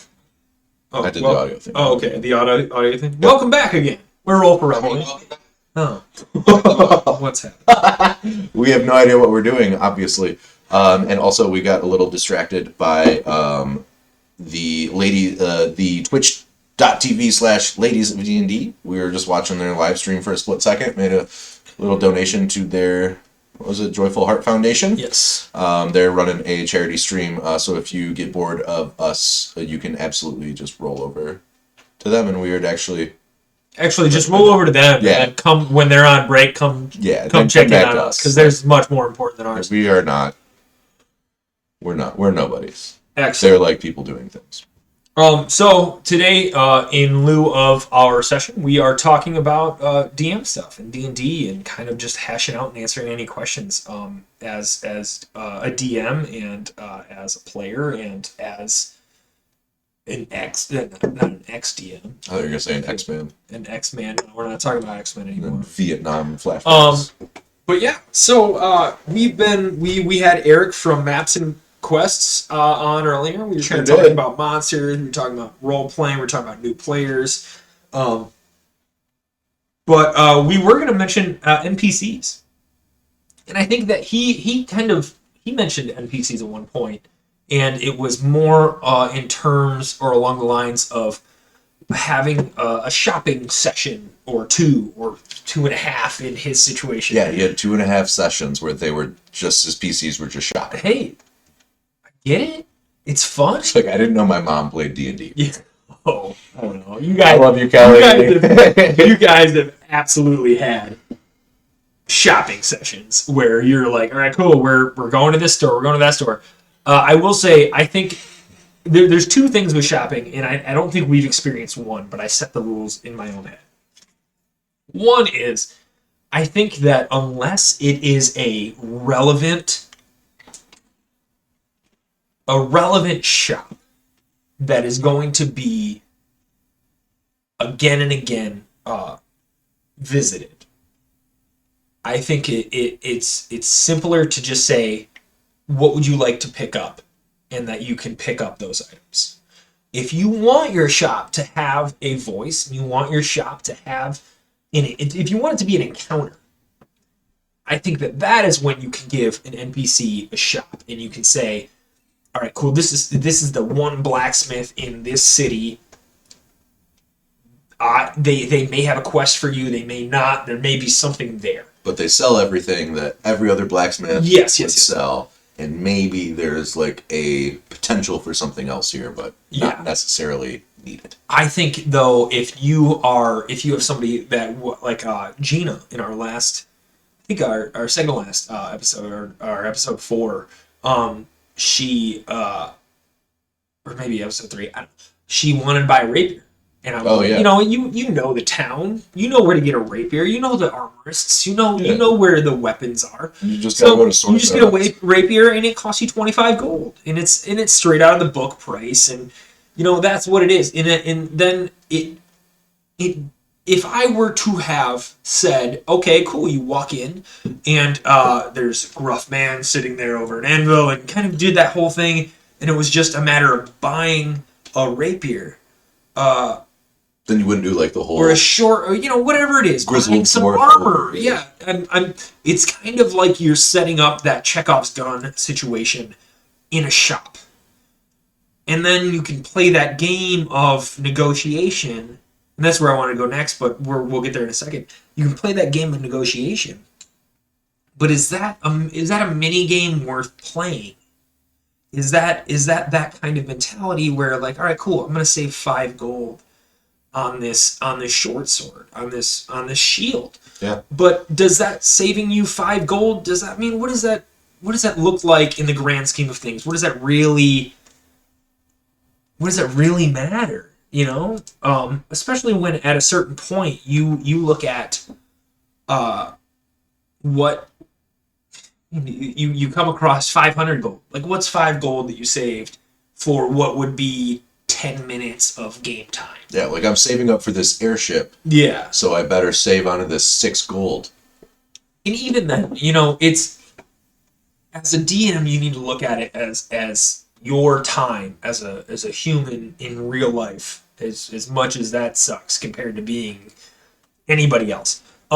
Yeah, no, I thought we played this game to escape, nothing Yeah, real life. exactly. Real life But sucks. I think that if in order to progress and keep moving, you don't spend that 10 minutes unless you want it to be a memorable moment.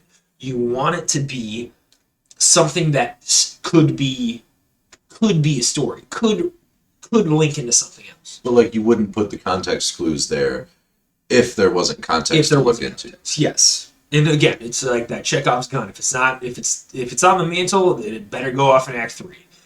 Which, And- like, if it's not a gun, it's just foreshadowing, I feel like. Yeah. I mean, even if it is a gun, it's foreshadowing. Anyways. It's just, yeah, all right. So, Excellent. I think that is one way to expedite shopping sessions and kind of move that aspect forward a little bit. The other thing is, I think, and especially with Bob, and if any of you have watched our stream, you know Bob. You're certainly getting to know him. He's You couldn't have created a more Bob character. more of a Bob. Like, when I said Spock, absolutely. He's correct. Bob. I think that you limit like a persuasion or a bargaining role, whatever it may be, in deception, persuasion, intimidation, to 1. And that's what you get. Because if you're gonna keep bouncing back and forth, it pulls the experience away from all the other players. You know, if I'm arguing with you as a shopkeep to Dan's character Marxist, if I'm arguing with you about the price, we're arguing about maximum 50 gold. Also, it's like at monopoly money. It doesn't exist. exactly. We're arguing about 50 gold, let's say, and plus or minus 50 gold, and is that worth it to everybody else at the table at that To moment? have to deal with this, like, To have to peeing deal contest. with a Peeing one-on races. it is, but it's to have to deal with a one-on-one interaction. You know, like Marxus had an interaction where he was in a pit fight and he was the only one allowed in the pit fight. That was purely everybody else looking in on that interaction. And then, you like, the have- party had walked in on it. Yes. Kind of thing, yeah. And that was one thing why I had you guys walk in on it. And it wasn't necessarily like, oh, a pit fight started. I had it halfway through. Because I didn't want it to go 5 rounds of just Dan and I playing D&D. I wanted it to seem faster and quicker for everybody else that was at the table playing. That was 100% intentional. And I didn't want them to see, like, oh, I physically can't do anything. I can't help him. I could maybe give him inspiration with a song, but that's it. And you're not a part of that encounter. You're not including everybody else at the table. And I think when you're playing a game, you're playing D&D, you're playing anything, you want everybody to be a part of it. You know, the boring aspects, the parts where people start picking up their phone, the parts where people start looking up other things and not paying attention to the game, are when they're not engaged. And if you can engage them into a certain extent, or if you limit the moments that they're not engaged, you're going to get a better outcome out of each and every character.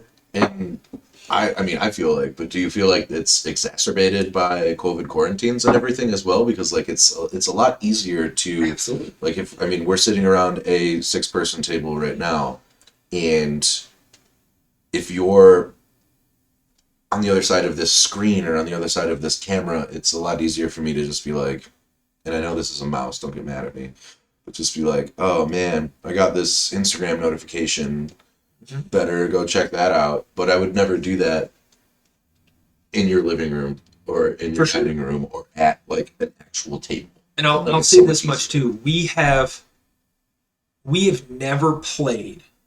We've played one. I think we played one offline session of D&D. I have personally played pen and paper a handful of times at work. I like pen and paper. I like, and that's another entirely different topic we can talk about. But I like pen and paper. I D&D think Beyond, that dude. I think that having the resources at your fingertips allows you to be more of a versatile player. I think that if, especially with onboarding characters, onboarding players, having all of those resources readily available is crucial. I will say there are tools that I could have used to allow pen and paper to be a little bit more approachable. You can use spell cards, you can use item cards, you can use hand out binders where all of that's readily Spell accessible. cards make so much more sense for like a newer player too. Yeah, Like for spell sure. slots are kind of hard to understand. Exactly. But if you see a spell and then you flip it over and can no longer use that spell, Done. That makes sense. And spell slots, especially entry level, they don't. It's not really conducive to learning. It's not, you're learning. All right, which well, is weird this because part it's of like spell wizards slots. and sorcerers and it's like their whole thing is Yeah. learning, but it's like But in reality, that it's disconnect. complicated anyway. Come on, wizards. I think the best example that I've found, and I don't know if it's from the book. I don't know if it's from one of the player's hand guides or DMG or something, but I think that the best example was like putting a cylinder into or a round peg into a square hole. Mm. And utilizing that as a 1 can fit into a 2, but a 2 can't fit into a 1, or like using that as your I mean, if the analogy. one's small enough, it can definitely fit inside the 2. But that's right, though, is like you can cast a first level spell using a second level spell slot. But a spell that costs 2, you can't cast into 1 The because 2's it not going to doesn't fit inside a 1 because it's got angles on it. A 1 Sure. you can shrink down and it's going to fit You inside can, of a you 2. can use it as a circle peg, and that's just their diameter size. But then you get it's not the best analogy, but I think that a learning aspect spell slots. But I think when we talk about NPCs, how do we get there? Well, spell slots will do that. Yeah. So I think that onboarding and that's what we're talking about, onboarding, learning, that whole thing. Yeah. It's so speaking much easier, like for me, like from playing at 4th edition, and then not really knowing, like I really miss Called Shot. Called Shot is incredible for like a lot of like high charisma characters. Yeah. Because like it just works with your backstory, and like that's a really easy way. And I understand DMs hate it because it's like you come across the big bad at level 3, and you're like, oh cool, well I'm a ranger, so I'm just gonna shoot an arrow and aim for its eyeball. And then, oh cool, you rolled a 20. The big bad is now defeated, and now all you have to do is ride minecarts all day. I think that there was a situation. I don't know if I looked this up. I'm sure I did because that's who I am.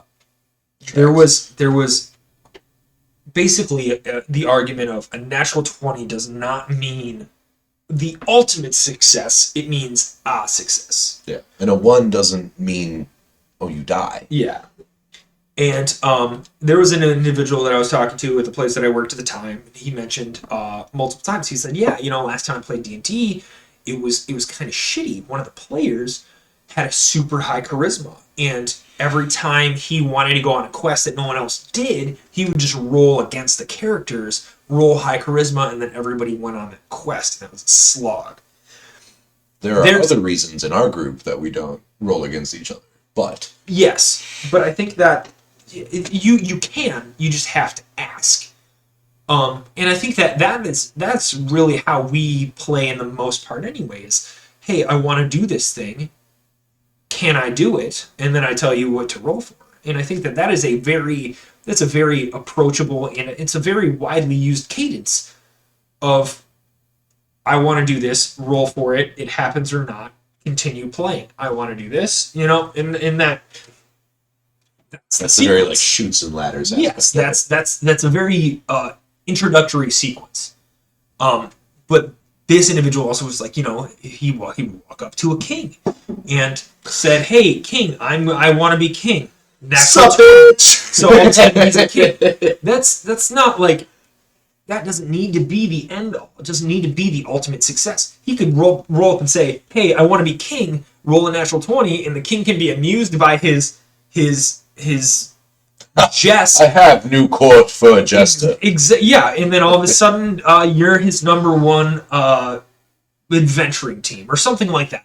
It doesn't need to be, all right, cool, this person's king now. Or certainly, all right, cool, we're going on this quest despite no one else wanting to. Is it kind of like the trope in like a adventure movie or like an action movie where like the hotshot upstart character like says something and then like we'll use Hamilton as an example. You've seen Hamilton, right? Yeah. Where they have they have the interaction in the bar and he's like, but oh yeah, I love you, Aaron Burr, like let's be friends, and he's like, but if you fall for anything, then what will you, if you don't stand for anything, then what will you fall for? And Lafayette is like, well, who are you? Or whatever in French. David Diggs does an amazing job as a Frenchman, period. But is it like that, that's the chance that they're taking? And then like it will, like a 20 will work out in that respect? And then being like, okay, cool, they respect me now after asking this question. Yeah, Instead of being like, okay, cool, they completely dismiss you, which would be like, you know, a 19 or under kind of thing. And even that, yeah, is if the gains, and we may be referencing and talking about a bunch of stuff that you all know. And I mean, you all on the internet. But You all should know Hamilton, and if you don't, learn. There may be things that, and it may seem kind of redundant, it may seem kind of, oh, well, yeah, these guys are just talking about what everybody else. I mean, that Have we been playing for a whole year yet? We have not been playing for a whole year. It is March 7th, and we started on April.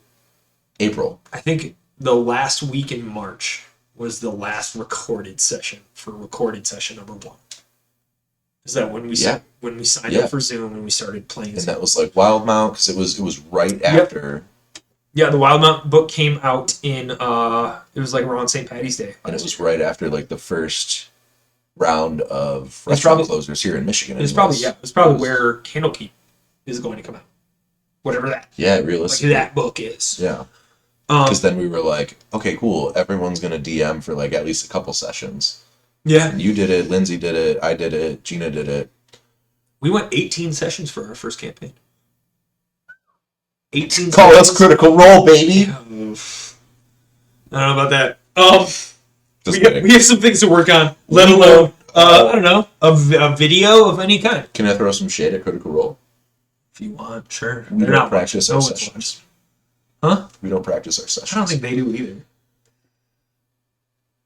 I have nothing to back that up. I'm just extremely jealous of them. That's awesome. That's fair. I'm very like, man, I wish I had a cool voice and could do voiceover stuff, A, and then B, could play D&D with people who like are famous people in their own right. That's cool as fuck. So I was recently. No offense to you. Yeah, no, I would like to think I'm famous, but We're gonna play with Kumail one day.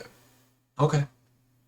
I will say this much. I have looked into like voices, and I like doing them, and I know that, and it's entertaining to me. I like doing them. And you like doing them, and I think it's fun, and I know I'm not good at them, and that's one of the things too. The whole that doesn't. You don't need to play D&D with voices. You don't It's need the to play D&D the that way. goblinification of. It's fun for me. I like doing it, but I also know that I'm bad at it. And I think a part of that is if you're going to do it, accepting that you're bad at it and just knowing that it's going to suck. And Lean into it. this is a bad Cockney accent. And this is, it sucks. Lean harder into it. I will say this: whenever you say a bad accent, you always use Cockney as an example. And what do you got against Cockney thugs, bro? I think it's the most utilized accent. I think you find any guard, exactly, any guard or anybody that you want to be a commoner for some reason. Nothing against anybody from Cockney. I don't know where that term comes from. Nothing against Cox. Or that. Yeah, I don't know. I think it's just Threw you off the that. go-to. It's the go-to. Well, it's like, we met a dwarf. I bet it speaks like an Irishman. Or, I think my new favorite thing though is like a southern dwarf. like Southern. like the thick Savannah molasses. Molasses is coming out.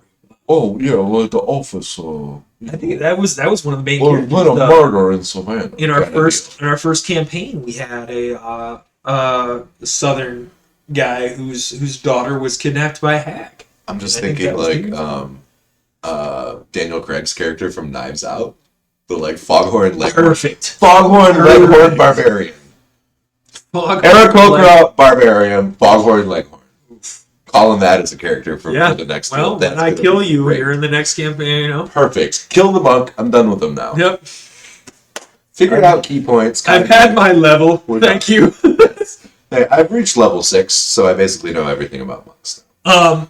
Speaking of levels, so I want to mention how I work experience points into our campaign.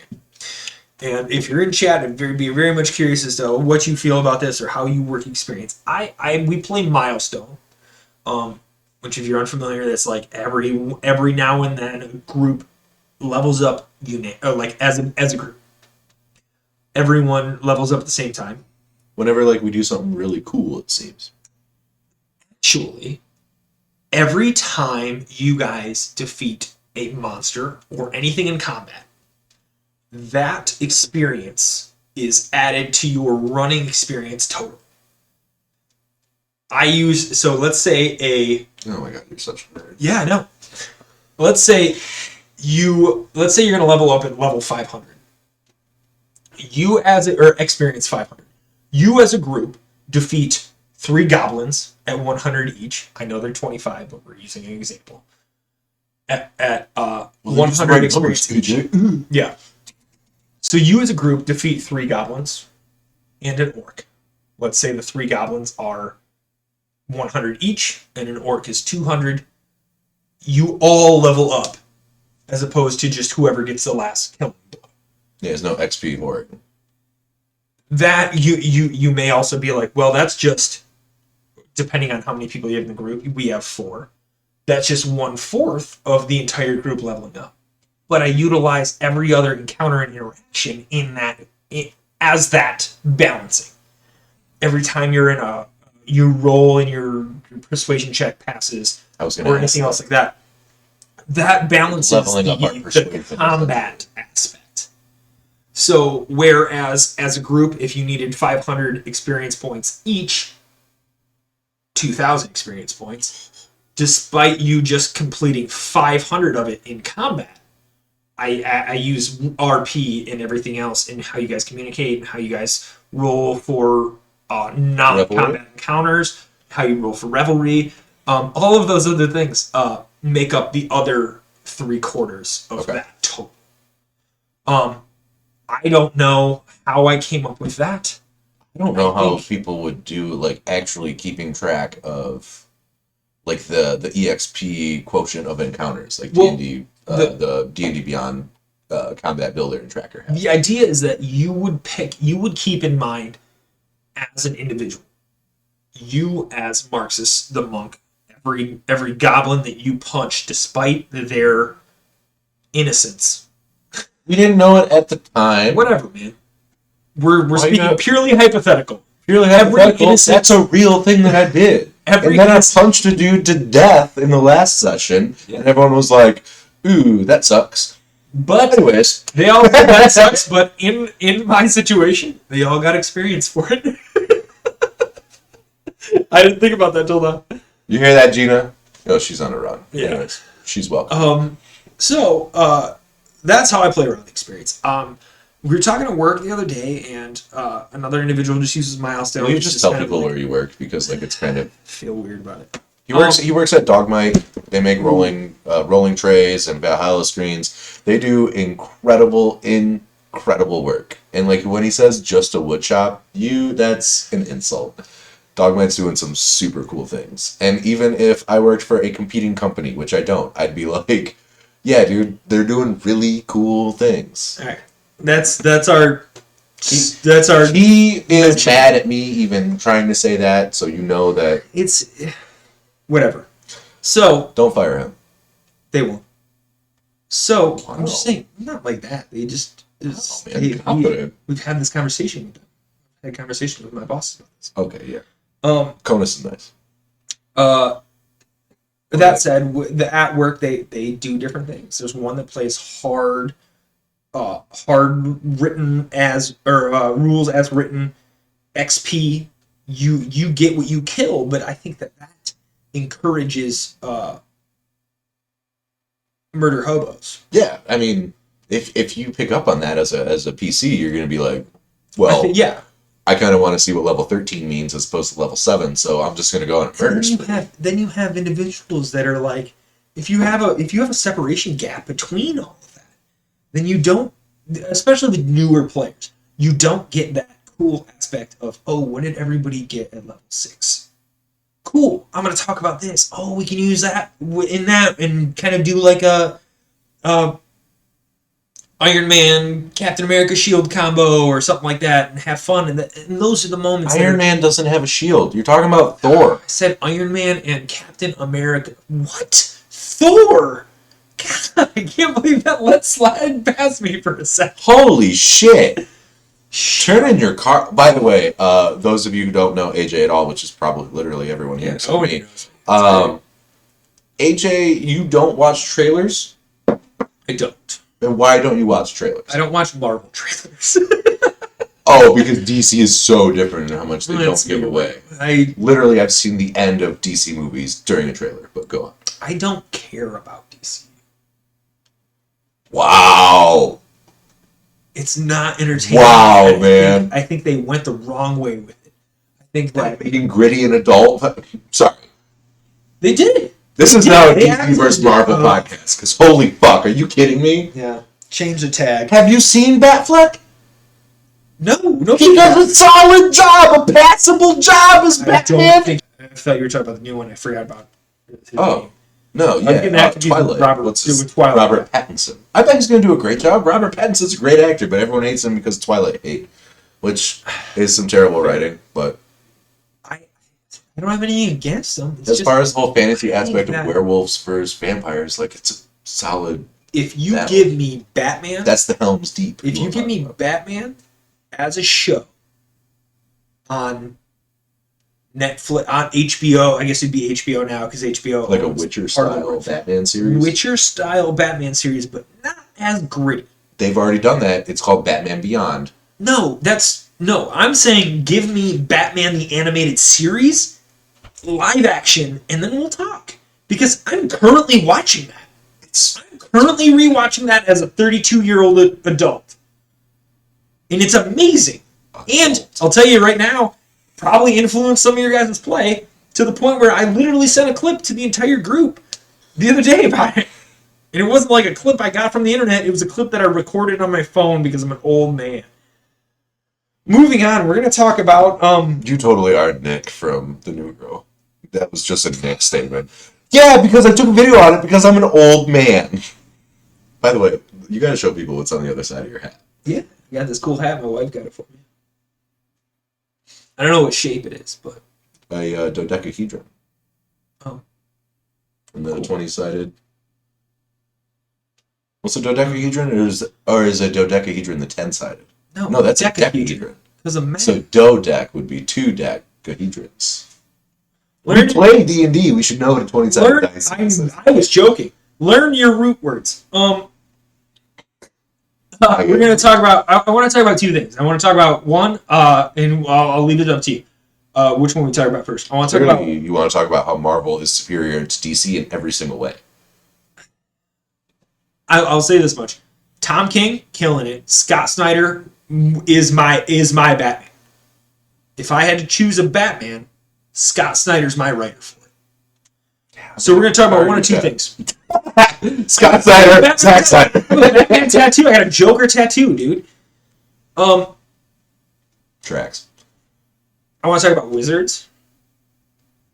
And I want to talk about downtime. What do you want to go with first?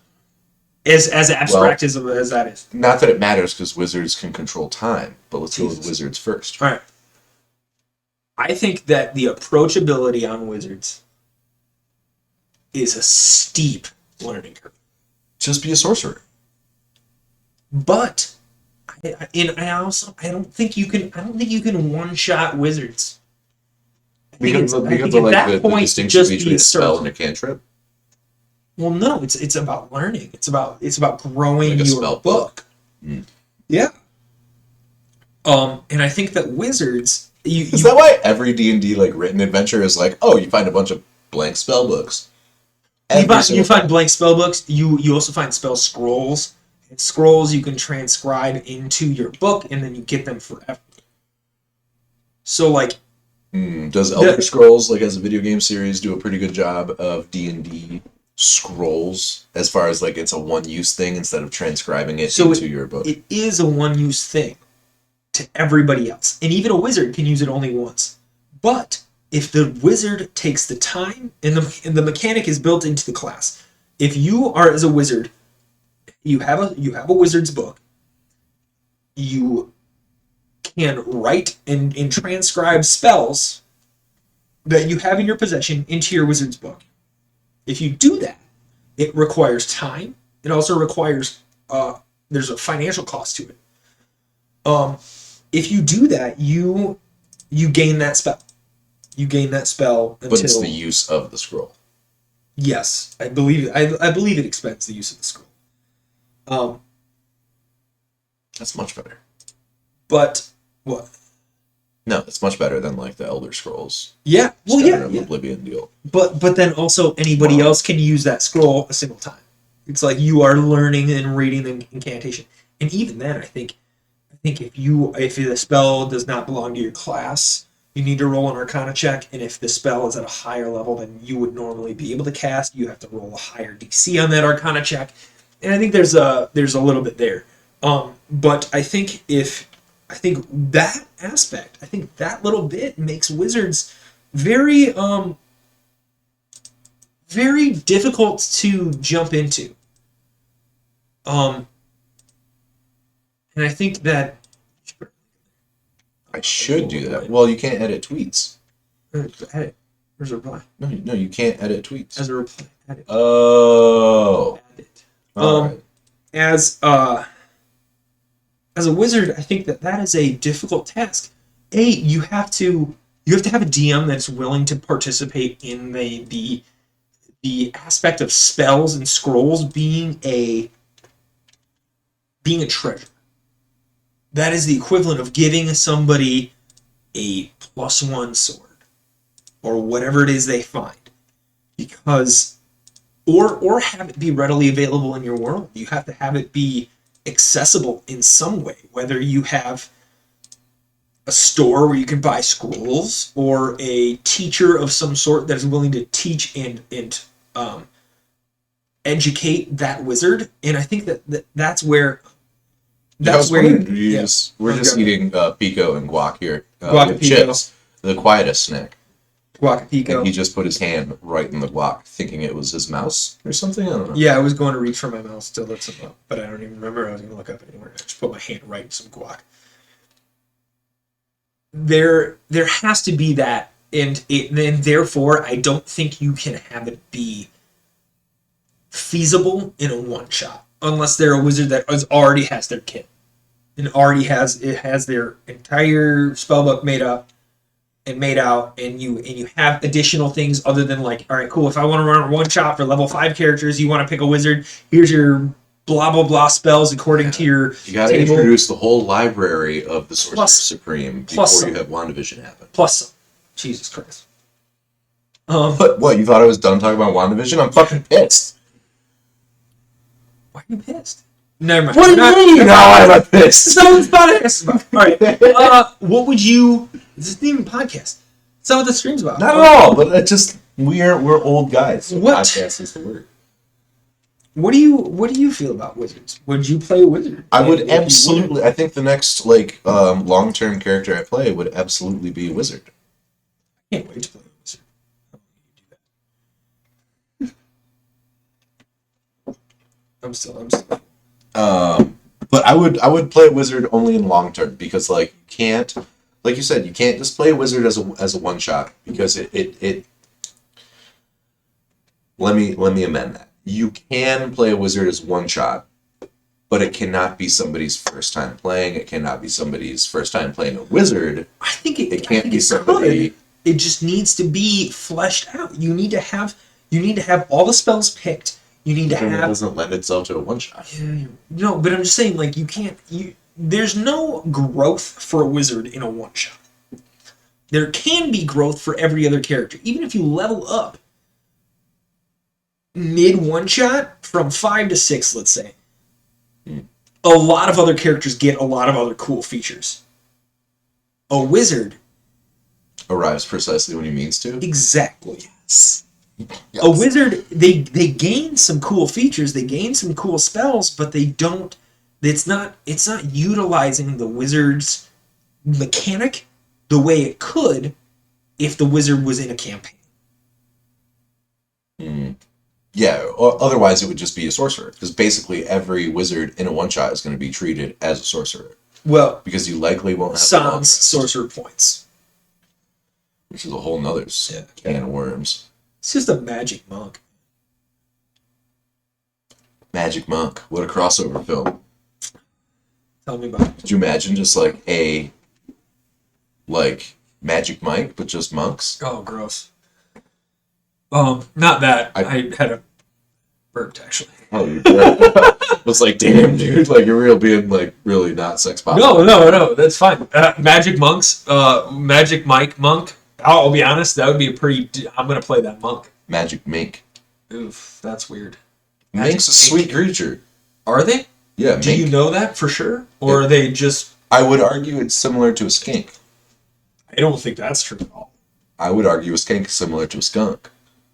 You're just rhyming, or like I don't even know. Skunk and what's a sound. skink rhyming. Yeah, look at this guy, the expert on linguistics over here. Are we good on wizard? We can talk about downtime. I think we're good on wizards, and Alright. what we've determined after this conversation is that wizards are terrible. That's not true. I think that wizards in Next the topic. right hands can be beneficial. I do not think, and it's a bummer too, because the bummer is that it is a class. It is it's an integral part of the player's handbook. Is it though? Because that's why they keep introducing new classes. They don't. They keep introducing subclasses. They haven't introduced a new class at all. The only new class has been Critical Role's Blood Hunter, but that doesn't. That's Oh, not. yeah, that doesn't- That's not canon. I think that it's for being such a part of the player's handbook. I think there could be a different way and different mechanic. And if you know it, cool. Reach out, let us know, talk to us about it. I would love to have that conversation. Do you think that mechanic is let's make it not over the top, and not unnecessarily, but we'll make it we'll make the wizard class necessarily complicated in order to weed out barbarian players. I don't think Like I love playing barbarians because I have below average intelligence in general. And so having that in my player character is perfect. But I also just love hacking and smashing and being like the wrench in the cog of the well thought out machine. It's a I fun think- little thing to play. I think if you don't mind diving, I think Bob could, and don't get me wrong, I think you He'd could be such. I a think good you wizard. play wizard. I think anybody can play wizard. I think that it just requires a little bit more of your buy-in to the game. And I say that as and buy-in to me is like you know you're playing a nerdy game. You know we're all nerds. Don't act like you're better than nerddom. First of all, and I think that goes for Lower the shoulder anybody at the into table. That's the number one thing that somebody should approach the table at and say, I'm not better than this. I full-heartedly agree with all of the nerdery that will happen, and I am in for it. That is the first step. That said, With that, that's my new one. okay, we'll just change the rules. For those of you that are unaware, I say that said. He just or has a word. Marx's It's phrase. just it's a phrase. It's just my If anyone here has worked as a bartender or a server in any type of restaurant, you definitely know your phrase. It's just how it's just apparently how I DM now. Is that I say things like that said. It's how you bartend our life in Cyrilos. It's true. Serving up quests. But speaking of like going from what you were saying about wizards into our next thing is downtime. Downtime. And if I may distract from downtime and talk about wizards some more, that's a lie. I won't talk about wizards. So, first of all, downtime is wholeheartedly a campaign thing. I don't think you should have downtime in a one shot. I don't think you should have downtime in a miniature, short run 3-session kind of thing. Downtime is perfect for wizards. That's when they can transcribe their scrolls to spells and such. We had a this was one of the more complicated things or confusing things for Gina, our once druid now rogue. She said A before logical progression. yeah, of course. She said before you could go to she would make potions. She had a herbalism kit. She'd make potions, mini healing potions in her downtime. And now she has like this weird aspect that she doesn't necessarily know what to do. She doesn't know what to do on watch. She doesn't know what to do if she gets a few days in the city where we as the gang are waiting for something else like that. The gang. So with that, what would you rather? What are some ideas? And there are stuff in the books that you can look up and check out. But what are some things that you would utilize downtime as? Is that yours or mine? It's me. Honestly, I thought about Marxist needs to find a pocket knife or a pocket dagger and start like whittling as a hobby or something during like downtime. But like monks, maybe like carve into the mop handle as like some of the more advanced like staffs are, like a staff of healing, or maybe it's a staff of mass healing. Don't quote me on it, but it's like ornately carved, and like that would be like a thing. Like maybe each enemy Marxus is defeating carves into his mop handle, aka quarterstaff, the name or something to remind of the creature slain or something. Yeah. Because at this point, like being a tabaxi, I've just started gathering gears. We are fighting at this point like a bunch of like statue-ish machine-ish statues, whatever you would prefer. And it is a kind of thing in tabaxi style to like, kind of like goblins, like gather shiny things or like little trinkets and things. So I've been gathering gears, and I made necklaces for the gang. And they were all like, oh, okay, cool, thanks. A hairball would have done fine too. Kind of attitude, but it's like that, lending that kind of depth and aloofness into the character. Like, how do you play that up in downtime? And I tried to like do like a downtime thing in the last session where Kata and Marxus had gone like back to where the battle scene was to like see if they could find any new. Oh God, It's a mess, dude. it's fine. We're not here to be clean. I don't know what that meant. Anyways, like we had gone back to the battle scene and we were like, yeah, I think you're a cool dude. I really appreciate you helping me out. And Kata as a character is Bob, and was just like, how dare you try to have conversation? Yeah. I agree with the things you say logically, but I will have nothing to do with this heartfelt moment. And it's like, That's pretty It's like- point. okay, man, I was just trying to say thanks. I didn't think it was that big of a heartfelt moment, right. but apparently you did, so I appreciate you as a friend. So That kind of aspect of downtime maybe could be played up more, and some characters and players are not going to be, as into it, I suppose. I think that is utilizing role playing as downtime. Utilizing your downtime with role playing, and I think that is something that you cannot. I don't ask my players to role play, not in the extreme sense. ask them to embody a character and play the game and do what they think or what they think their character would do. But I do not. I don't force interactions. I don't force anybody to say anything one to another and really buy into that within the party role playing interactions. It does happen. When it happens, awesome. I think that when you're looking at downtime, though, there's other aspects that you can utilize. And it mentions it in Xanathar's Guide to Everything. There's several options, but they're all kind of options that are like, if you had a week in town before something was going on. And as a DM, if I'm going to give somebody a week in town, like, I think that time can be better spent doing anything else. Yeah, even in our current campaign, we literally had a week to spend in town, and we were like, cool, we'll pick up a quest and immediately live. Yeah. They mention a number of things. They mention carousing, crafting items, crime, gambling, pit fighting, relaxation, which So, pit religious services, yeah. Research, scribing spell scrolls, or selling and buying magic items.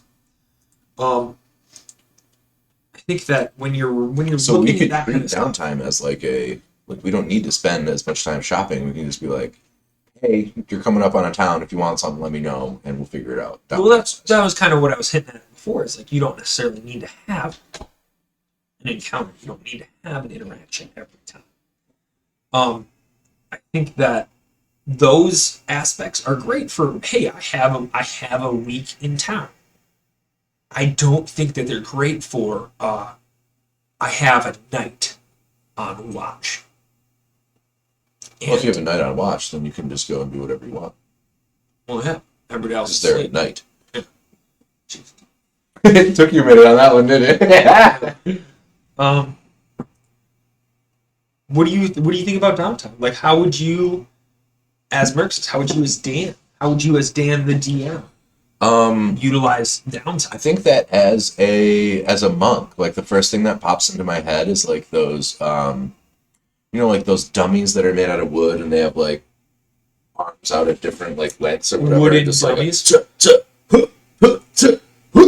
Like those like things that like you see in like movies. Yeah. Maybe like something like maybe I have like a dummy that I can carry with me, or like maybe a wizard has given me one ripped out page out of a spell book, and if I read that, then one disappears, and I have 1 hour to practice my That's like maybe a thing. It's a lot easier like as like a druid or like a ranger to be like, I'm gonna just go find some rations. Yeah.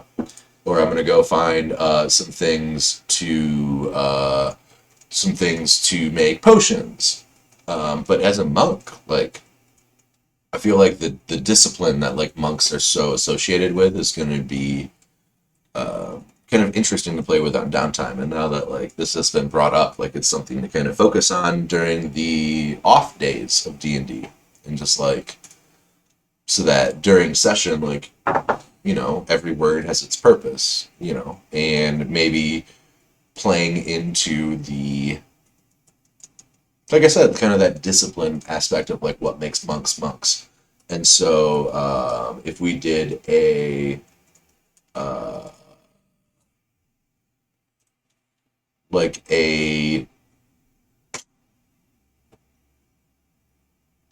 I don't know. I'm kind of at a loss actually, so I'll have to be thinking on that. So training. Yeah, training. You know, there was like a lot of other things. Maybe Marx just needs a hobby. There was a certain aspect at one point was like utilizing downtime to gain a proficiency. I think it was a homebrew thing that I was looking into at one point, and you would basically practice your proficiency, whether it be with a sword that you didn't, a short sword that you didn't have proficiency with before, with a language that you didn't have proficiency with before, you didn't know before. I think if you were to, you could do that with so many hours. You could gain that language. You could gain that proficiency. You could gain and evolve your character a little bit. But I don't know how that works into short time downtime moments. Like specifically with Gina's mentioning of downtime, it would take her an hour or two to craft a potion using herbalism kit. Yeah. I think if you look at that in the other sense, like there's really not much else anybody else could have been doing. Well, now like being level 6, Marxus can like focus on brewing concoctions. If you actually want to talk about that homebrew and that mechanic here in a second, I'm going to take a phone call real quick. I think that like Marxus like is a homebrewed Tabaxi variant called a Fat Cat. And instead of like getting like the dexterity and what's the other bonus that they get in their original rolls, Fat Cats have a primordial pouch, which is very similar to like most actual cats. If you ever see a cat that has like that big belly, it's because like they are protecting. It's like a what's it called when you are like a previous smaller being and then you Charles Darwin would definitely know the term.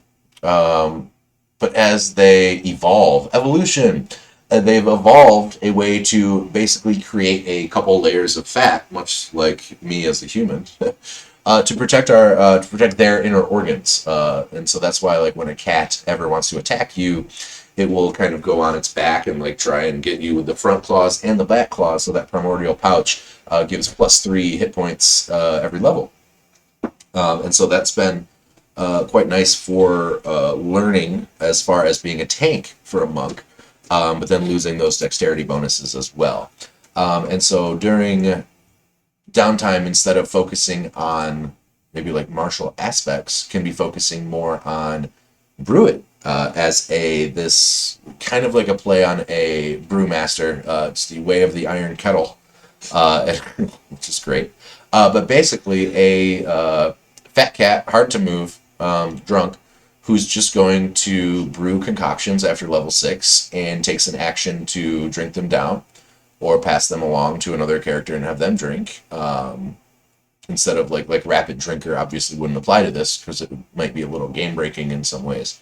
But just like, hey, it's the same as the brewmaster class essentially. We have a couple homebrew brews, if you will, but I mean, brewmaster class isn't a thing either. Well, yeah, but with I feel with like that, everyone kind of has a brewmaster. In I actually respect. I added. Speaking of Tabaxi variants, a this is that primordial pouch that I was talking about. Well, okay. Sorry, chicken. Thank you for being here and playing along. We appreciate it. Now go. All right. Yeah, I think when it comes to downtime, you making those concoctions is gonna be cool. I think that I think those small types of things are just kind of left up for the characters to play and to make up whatever they would like to make up about. You know, Like maybe their character is depressed and they don't want to do anything except just lay there during. you know, like Watch. if Gina has a watch, maybe think about that in the sense of like tinkering. Like she has tinker tools, she's proficient in them. She's a rock gnome, so she gets like little tinker toys that she can make. That are like animatronic. She's gonna be like a. She's gonna like leave little caches of toys. Exactly. Like geocaching. Throw that over there. With that thing.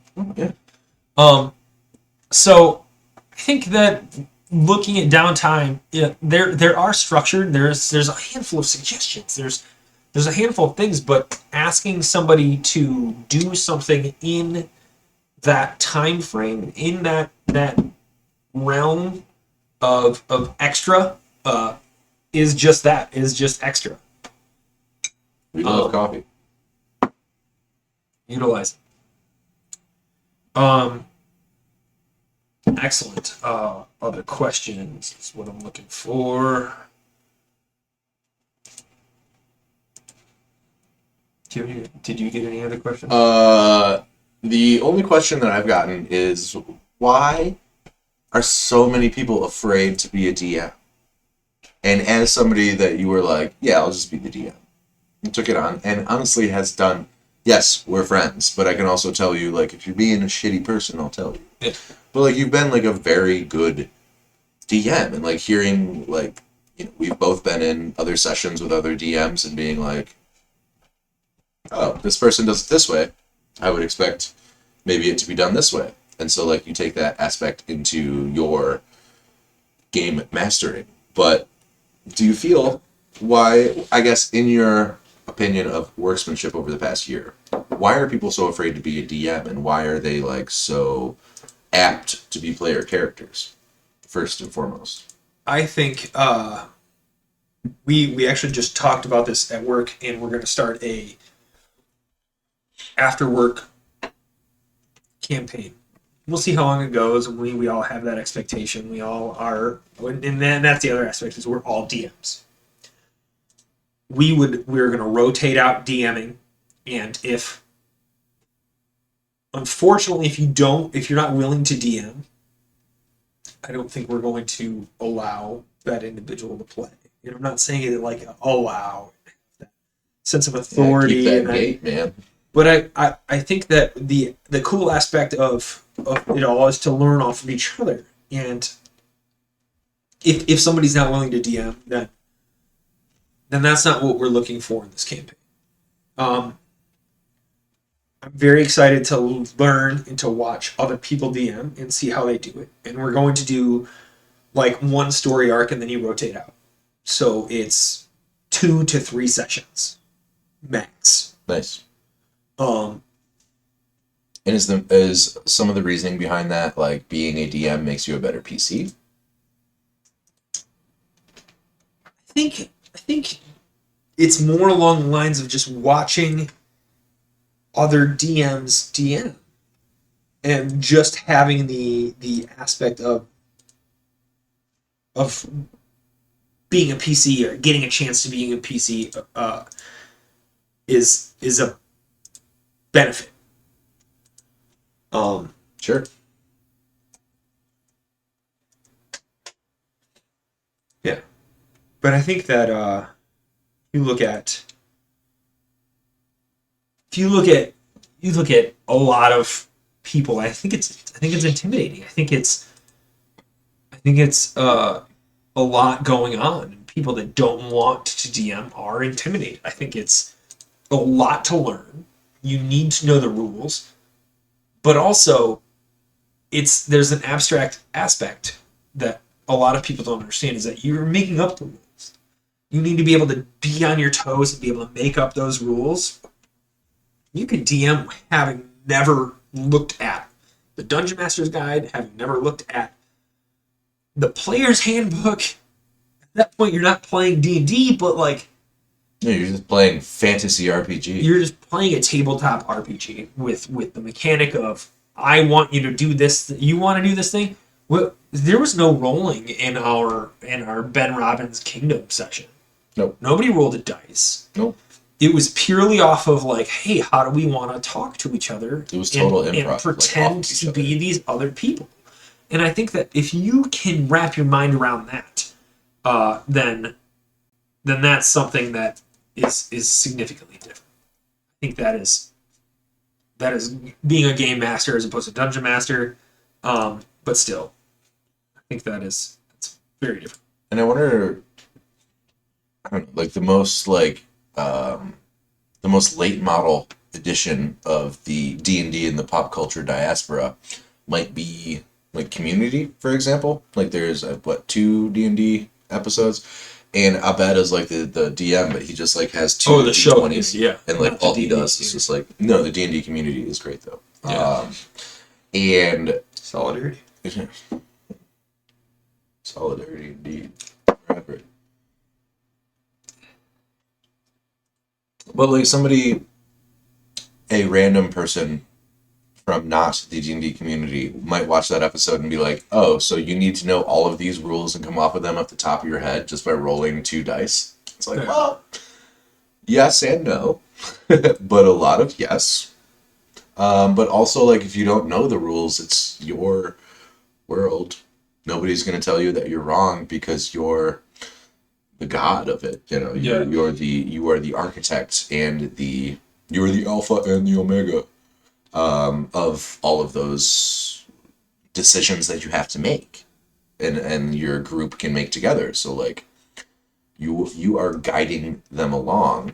You know, your player characters, and like, you know, you can railroad as much as you want, but like, it's always not going to work out for you. And then it's also going to make a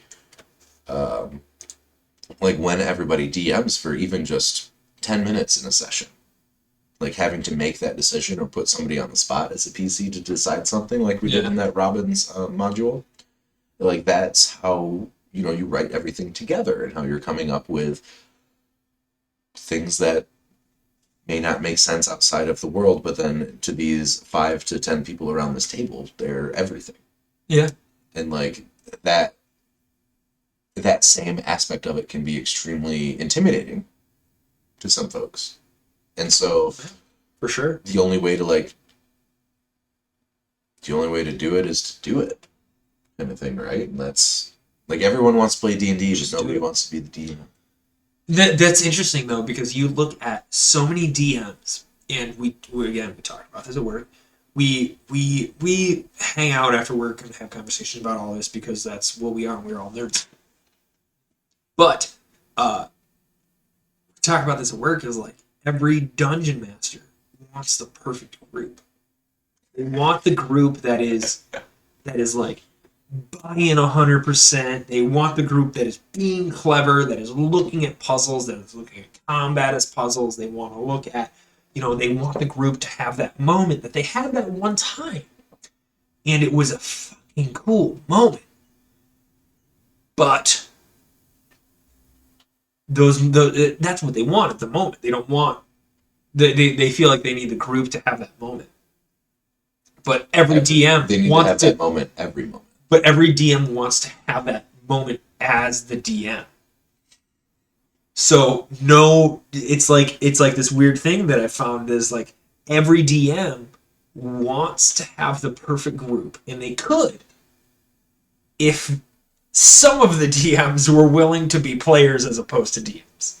Because I think that you have that level of people that are interested in buy-in. And that's where we started with this whole like our rotating DM D&D sessions that we're going to try to have. Is the idea behind it was we're all ready, like we all want to have those moments, but to be the DM during those moments is a different thing. It's a different issue. Yeah, it'll be interesting. We'll definitely. I think we're gonna probably do this again, our little D&D chats, and I think that was one thing too that we kind of started when we wanted to talk about doing this and doing a channel. It wasn't just, hey, we're gonna live play it, but we also want to continue. Yeah, man, we want to like talk Learn. with other people Yeah, and like you wanna learn have what they these do. Like we conversations. said, we've been doing this for less than a year. A lot of people too out there have been like, well, I really like the breakdown of sessions, and that's what our hangover aspects are supposed to be meant for, is like a breakdown of the sessions. Like, what was your favorite part? And we would be happy to answer questions about sessions in the future. But what happened that made you want to do that instead of this or any of it? You know, getting in the player's mind, getting in the DM's mind. And I think that's how we grow. That's how we all learn. That's how we definitely can figure things out. Yeah. I know that I have, like, it's gonna sound sappy, but I've learned a lot about D&D and a lot about my friends from sitting around the table. It was just like, we're sitting in front of the computer screen and staring at this little eye adjust itself for how you move. But and like I'm a firm believer that like it's not that like our marriage is in trouble, but Gina and I have like become closer as like a married couple playing D&D, because like we're able to just like see each other as a couple of nerds on one day a week, and like it's, I don't know, I'm very grateful for like her support, but then also like to have her not just support it but like really embrace it as well, and having like, you know, telling her friends like, oh hey, we're playing D&D, and then like I DM'd a couple sessions for like a couple of like her Yeah. best friends, and then her and then like their significant others, and it's like that's pretty cool that not only am I a nerd, but she's such a nerd that she thinks my nerdism is cool and wants to share it with my friends. It's the best kind of nerd. It's perfect.